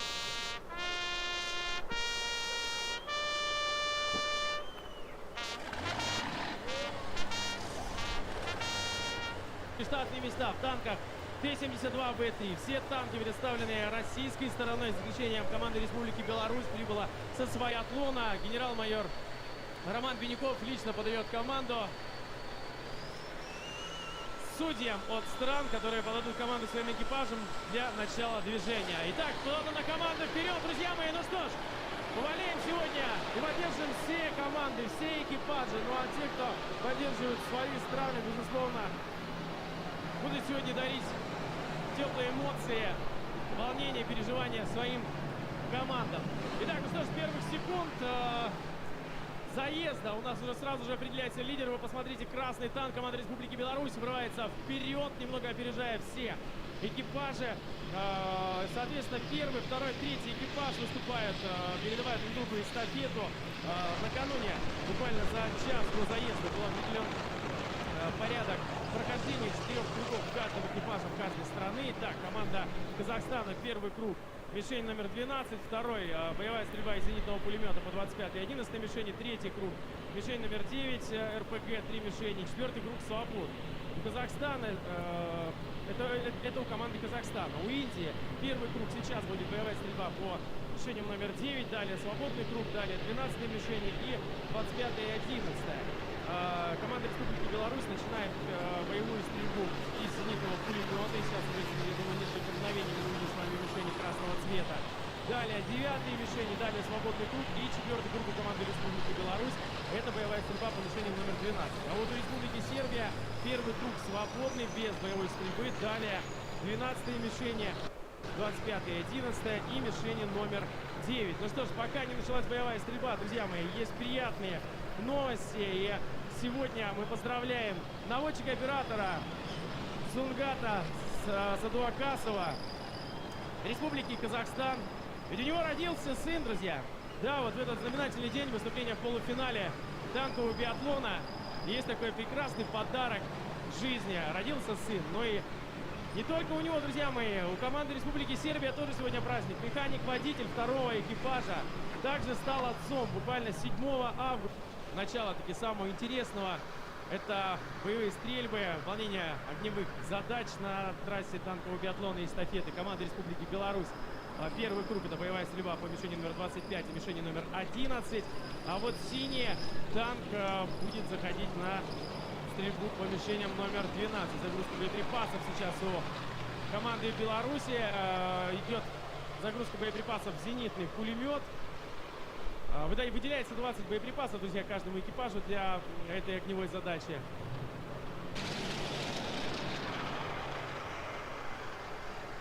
Итак, Индия сейчас на внимание. Командир танка, лейтенант Алексей Бурак, будет вести боевую стрельбу. Мишени в поле прекрасно видно. Сейчас есть попадание. Сразу же есть цель. 25-я мишень поражена. И остается поразить и 11-ю мишень. Фланговая стрельба. Первая танковая стрельба этого заезда. В исполнении первого экипажа Республики Казахстан. И будет вести боевую стрельбу новоиспеченный отец, наводчик-оператор, старший сержант Сунгат Садуакасов. И выстрел! Экипаж команды Республики Казахстан. Так, внимание, вторая мишень в поле поднята, дальность 1700 метров. Уже прошел финал танкового биатлона. Ну что ж, мишень в поле, пока нет боевой стрельбы. Выстрел! Так, к великому сожалению всех болельщиков Казахстана, всех, кто нас смотрит сейчас в прямом эфире, здесь болеет на полигоне, две мишени остались целые и невредимые. Это говорит о том, что будет уже 2 штрафных круга. Каждый круг 500 метров, друзья. Третий выстрел, но нужно попадание. Есть, справляется, но как минимум с одной целью. Колейный мост без нарушений. И Казахстан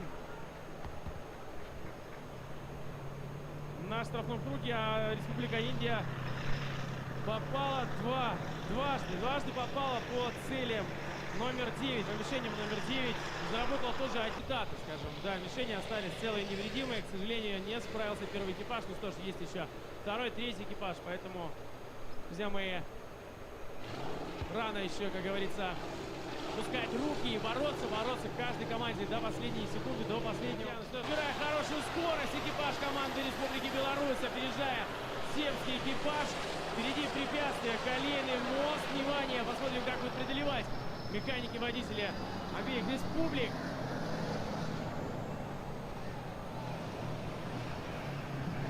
Ну что ж, на грани, очень на грани сейчас белорусский экипаж.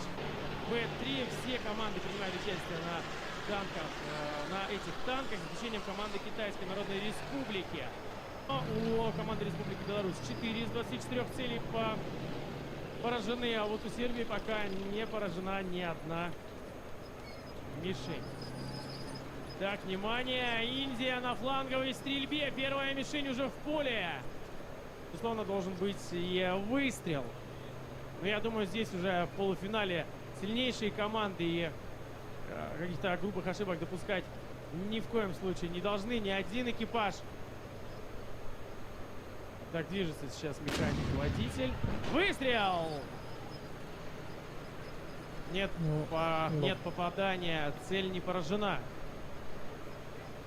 И сейчас главный судья соревнований говорит о том, что есть поражение. Вниз, правую часть мишени было поражение. Быть может, на...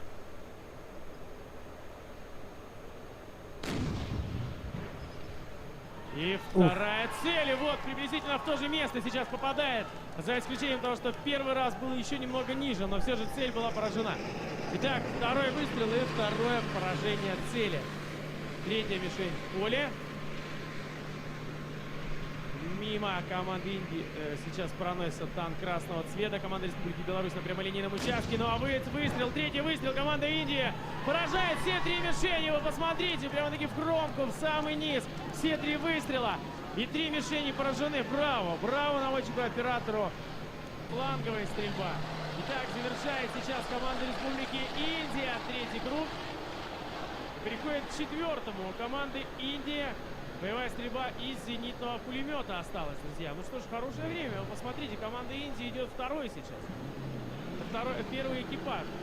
В эстафете принимают участие сильнейшие команды, сильнейшие экипажи, которые таких грубых препятствий грубых нарушений порядка проведения препятствий не допускают.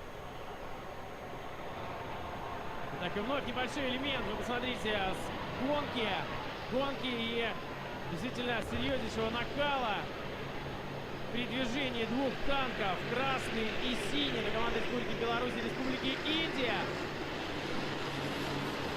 Смотрите, нос к носу, но все же немного опережает, да, и вырывается в лидеры. Сейчас команда Республики Беларусь обходит индийский экипаж. Ну что ж, механик-водитель, не занимать ему опыта, это Виталий Покрутенко, 44 года и уже 26 лет в вооруженных силах Республики Беларусь. 27 минут 48 секунд команда Республики Казахстан будет преодолевать последний круг. И это с руки любой части первый круг. Учится команды Казахстана. Индия в прошлом. Экипаж завершает. Стрельба по мишеням номер 9. 6 точек. И вот зенитного.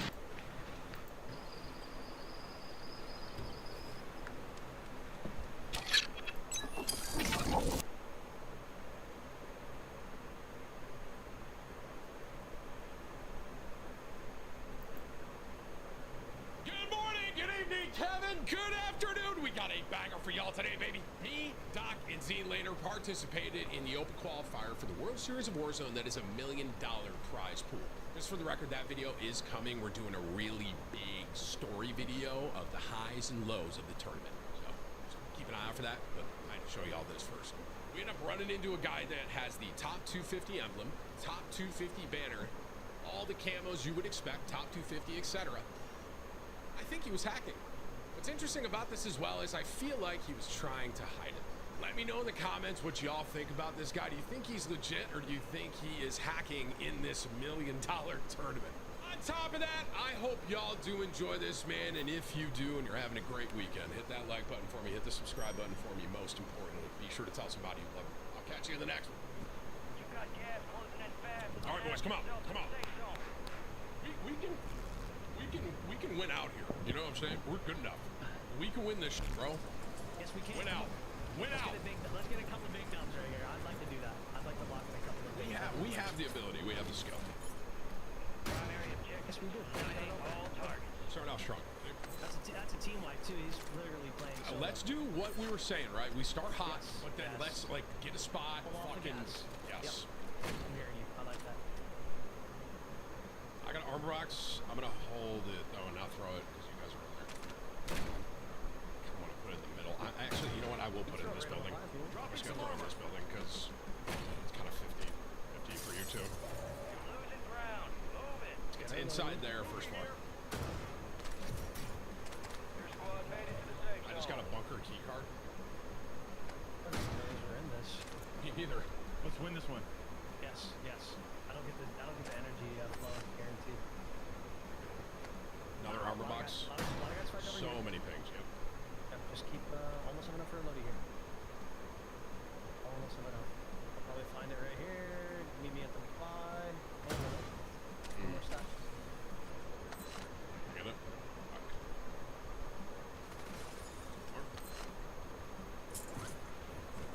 That should do it. Yep. On the buy.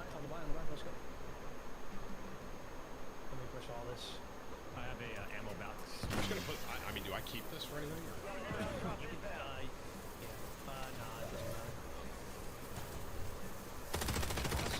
How did I not hear that? I didn't hear it until he was literally on us. So.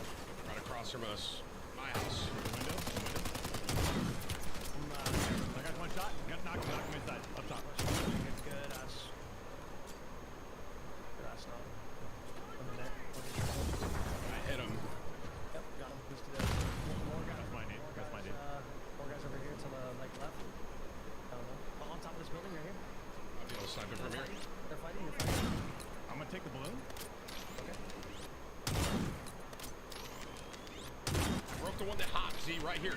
Tippity top knocked him. He's dancing with you. He's dancing with you. Tippity top knocked. Dude, what the fuck, man? Doc was getting shot behind us. Different team behind us. Yeah, Okay. Yeah. Did not get my phone. Did not get my phone. He's resting right there, Doc. Nice, Doc. Look at this way. Do you see this yellow or green? Over the fuck out. Look at there. Pushing. One bullet. They're pushing heavily. Oh, wait a minute. That guy. One shot on one. Whoa. I think one of them is doing the thing. I don't know. They're just shooting me with right. And I got you. Oh, my screen's black. That was close.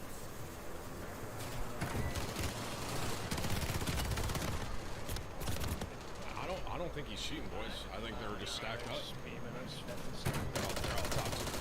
Whoa! Actually, hang on. Yeah. Oh no! Annoy is the one. yeah, I called it, bro. That was tough. Wow. I wanna spectate.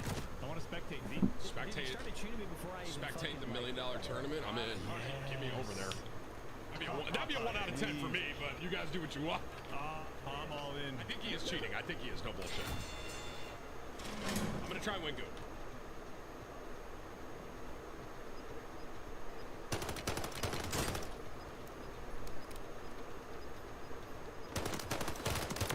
Imagine I somehow lost that. I would have been so mad. Are you just going back to him, Doc? Yeah, I'm going right for him. Where's Z at? Right where you're about to load. I mean, we can get Lodi and play to fight him, but that dude annoying. That's what I'm doing. That's what I'm doing. But like, I mean, just respect him. We were smoked out there, and I mean, I looked suspicious in the kill cam. I'll say that. Just like, was there a live? No way, I got live ping there, right? No way. I'm not top of my. You see that live? See that?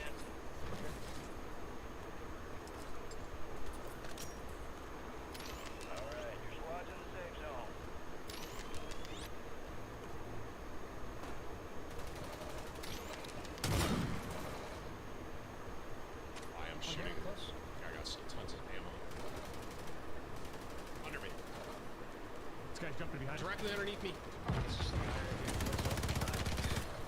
Whoa! I'll take all of it.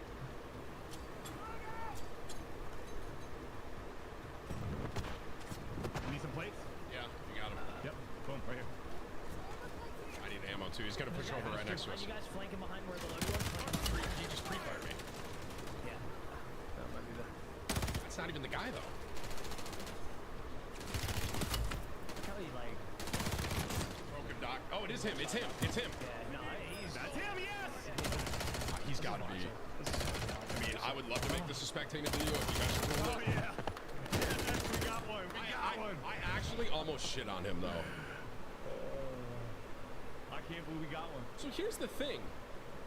I'm gonna do my intro. Excuse me. I'm gonna mute for me. Is he? What level is he? Level 650. Level 650. Top 250, bro. So is this kid? I know he might just be cracked. He might just be shit. Hang on. Shit on this shit. Those kills on me. I don't buy it. I'm sorry, Z. I know you probably want to like. No, I'm not just here to have fun. That's all I'm here for. God's favor.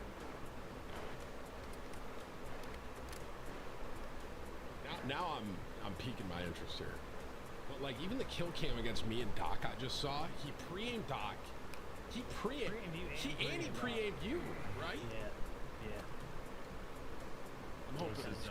No, don't try and hide it now, bro. No. He just let it rip. No. He's still. Yeah. Let it rip. Exactly. You let it go, baby. I don't care if you're looking to shoot a 72. Just keep letting that driver rip. Tim, technically speaking though, like if you did hit a report on when you hit a report on a player, it doesn't ban them unless they're cheating, right? Like, I want to watch. I want to know. Right now, I don't know for sure. I don't report unless I'm 100%. I agree, but a report doesn't do anything unless they act like people report me all fucking day long, guaranteed. You know what I mean? And it's like, I don't get banned out of the game. You know, here's the thing. Therefore, my dad works at Activision, but I mean, that's a top 250 camo right there on his fucking. Exactly. Yeah. Oh, so maybe he's not. Right. He could just be cracked. That's what I'm saying. I gotta off the kill on me in the smoke, and then the pre-aim I saw against me and Doc. Yes, I'm right there with you, dude. I saw it twice. I got to see 2 kill cams, and both of them. You know what's crazy? I figured we were fighting him. You know why? Because I was getting pre-fired every time I was about to peek a corner.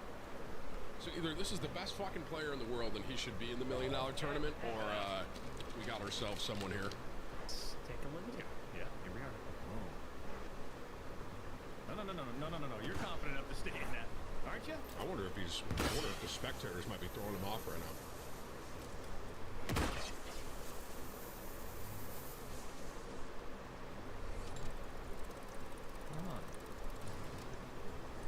Hold on now.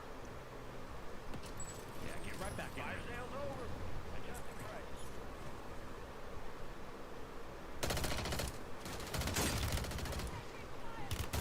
Stay strong.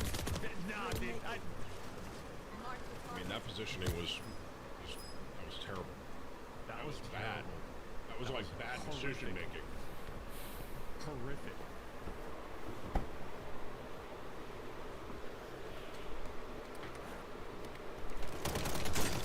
Show me his fucking move. Yes, please.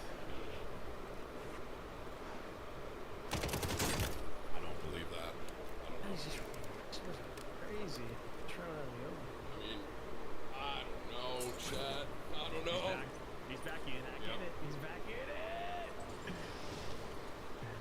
Show me something. Yeah. Now, what I was getting at though, Tim, is that like I'm pretty sure you're, you know, you might be on the list, right? So if you not, fucking bro. report them, no, okay. Not me.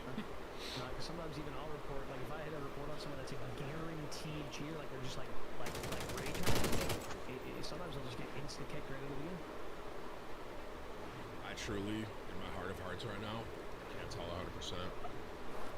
The kill cams were the fishiest part about this guy. Since I've been watching, I haven't seen anything like that. Like the 2 kill cams I saw, I haven't seen anything like it. Yeah, sure am I. Yeah, he was like super aware on our fight, and then now it just seems like I it's mean, kinda you just... even made a comment about when we first ran into him, and even I was like, no, they're just stacking, like they were just stacked together. I don't think they're cheating. Yeah. But then the kill cam that I had, bro, that was what my first red flag. And then even the second fight was like same thing. I'm getting pre-fired. I was thinking like maybe I could have been live mark, but I don't think so, bro. I'm pretty sure I watched him get back. And Chat, where we at right now? Let's get chat involvement here. Chat, where we at? Do you guys think he's cheating or no? Cracked or hacked? I think Stone. Is it Stone Mountain does that series? He actually has a series, I think. That's great. Yeah, Cracked or Hacked. Actually, have a series called Cracked or Hacked? I think it's Stone. Yeah, I was watching some videos. Nice. I like that. My chat is most of my chat is saying cheating. Most of my chat. Then again, see, they all think you hack too, so good fucking. Exactly. Hey, chat, what do you guys think about me? I literally asked them earlier. I was like, "Do you guys actually think Zealander cheats?" They were like, "Yes." I was like, "Oh." Guaranteed. Yeah. That's no question about it. I mean, some people think I hack, bro. So like, and that's, I mean, if I'm cheating. You just reminded me though, bringing up Stone. Yes, watch this fight. Let's break down this fight. Yeah, break it down. Let's see what he's gonna do here. Where is he? Oh no. Here's the thing. He has all the credentials, right? He literally has a top 250 ranked play season 5 emblem. Yeah, but he doesn't know. Yeah, but he doesn't know to do that jump. Like, look at that. He just fucked up that zip The jump. zip hop? That's a basic. Like, if you're a top 250 player, that's a basic jump. And his positioning in the last fight was ass. Like, He so random. made a full random chow out in the open. Maybe he's just a horrific player. That's. He's checking his corners. He's doing his thing. I don't know. This is a tough one. The fact that he's just nowhere near as aware as he was, though, like in our fight, is blowing my fucking. Dude, he's like watching me through fucking walls on my kill cam. Yeah. Now he doesn't have that info. I think he might be trying to hide it from us. If I'm honest, I think he saw who he killed. So this is how. And I think he might know where he's at right now. So he's trying to play it off. He sees the spectators, and he 100% saw that he killed fucking Tim the Tapman and Dr. Disrespect. Like, he probably is aware right now that I'm critiquing, right? Yeah. I'm critiquing based on A, how you killed me, and then B, what I'm looking at now. And all I'm saying What I'm looking at right now. What I'm looking at now versus what killed me is very different. That's all I'm saying. Well, let's just also put this in perspective, too. This guy had 10 kills when he killed us, what, 5 minutes? 50 up. Minutes ago, 50 up. Yeah, and he now still has only gotten 2 kills since we started spectating him. So, I mean, that pace changes is kind of crazy, but early game also you do get a lot of kills, but I don't know.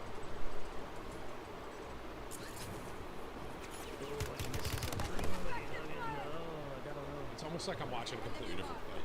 Dude, 100%. It really is like his awareness is gone. This guy 1v2s us, Timmy? Come on. His awareness is out the window now. Like all of a sudden he's like a bot. You're telling me this guy One 1v2s random us? guy on an AC unit on this roof, but he shits on me, Z, Doc. 3-1. And Z-Later also hacks according to a lot of y'all. Think about that. Yeah, think about it. That's cheater versus cheating. Like, and then they just lost. how are my hacks not coming out on top? He got in a couple like gunfights. That was it. By the end of that, Z, pull me up. You have to look at my kill cams. Okay, I'm pulling you up. I need analyze this. Let's break a this down. hacker's perspective I'll on give this. you my perspective. I will fucking give you We brought in a live hacker to analyze this hacker. Yes. Okay, so we fast forward. I'm smiling in my camera for you. Hold on. You can come and get this thumbnail if you Okay, want it. it's right here. It's right here. I get cracked. Are you on right now? So I know. And you can go ahead and start. Okay, ready? Doc, you on? Yeah. Okay. So I peeked this. Me and Doc peeked this, and we both get ripped. Doc gets knocked. Okay. Yep. I'm like, fuck. Shut the door. Smoke. I'm gonna get Doc. Okay. By the way, just for record, I didn't hear any audio on these guys coming in on this here. It was a great revive. It was. Okay. Immediately I die. Here's his kill cam. You ready? Yeah. You should see my kill cam because it gets yours and he jumps down. I got both. Look at what I just saw.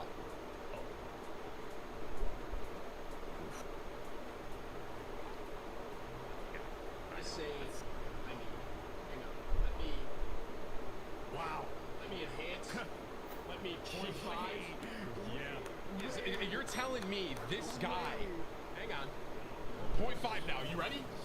Dude. He instantly runs in and knows exactly where on the floor to aim at you, and then... Does Amos's do that? Serious question. I don't play controller. No, it does not. In a smoke grenade, that's why you always... Let me see it in real time, though. Okay, real time one time. Okay. Back to real time, and it's just me dying, just getting fucking rinsed, because I can't see anyone. Ready? Real time. There you are. Just peeking a doorway, not very smart. It's more so the fact, like, I think the most... And boom! Like that. Now, stay with me. Yeah, show me. Z, go ahead. Actually, let me show you both clips. Yeah, show me the other clip. Okay, this is me and Doc's fight against him now, okay? So this is real time, ready? Yes. That right there, he's already pre-firing me, by the way. I'm not gonna pause and talk. I'm gonna let this run through, all right? That's crazy. Let me let it run through. I need ammo too. He's gonna push over right next to us. This is our World Series of Warzone experience. It's not even the guy. Hit me. Wait. Look at my flank. There's no way he knows. He immediately shoots. Yeah, you gotta see my kill cam too. Well, hang on. Now look. Look at the fucking kill cam on this shit. Ready? It's him. It's about to happen. He's got to be. I mean, I would love to make this a spectating video of you guys.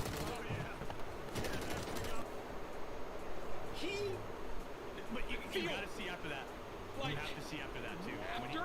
Yes. Oh, you got it. You got both of them. Dude, yeah, you got the it. awareness. Like, here's what I'm saying, Chad. Here's what I'm saying, okay? That guy that we fought right there versus the guy we ended up spectating are two completely different. 1, 2.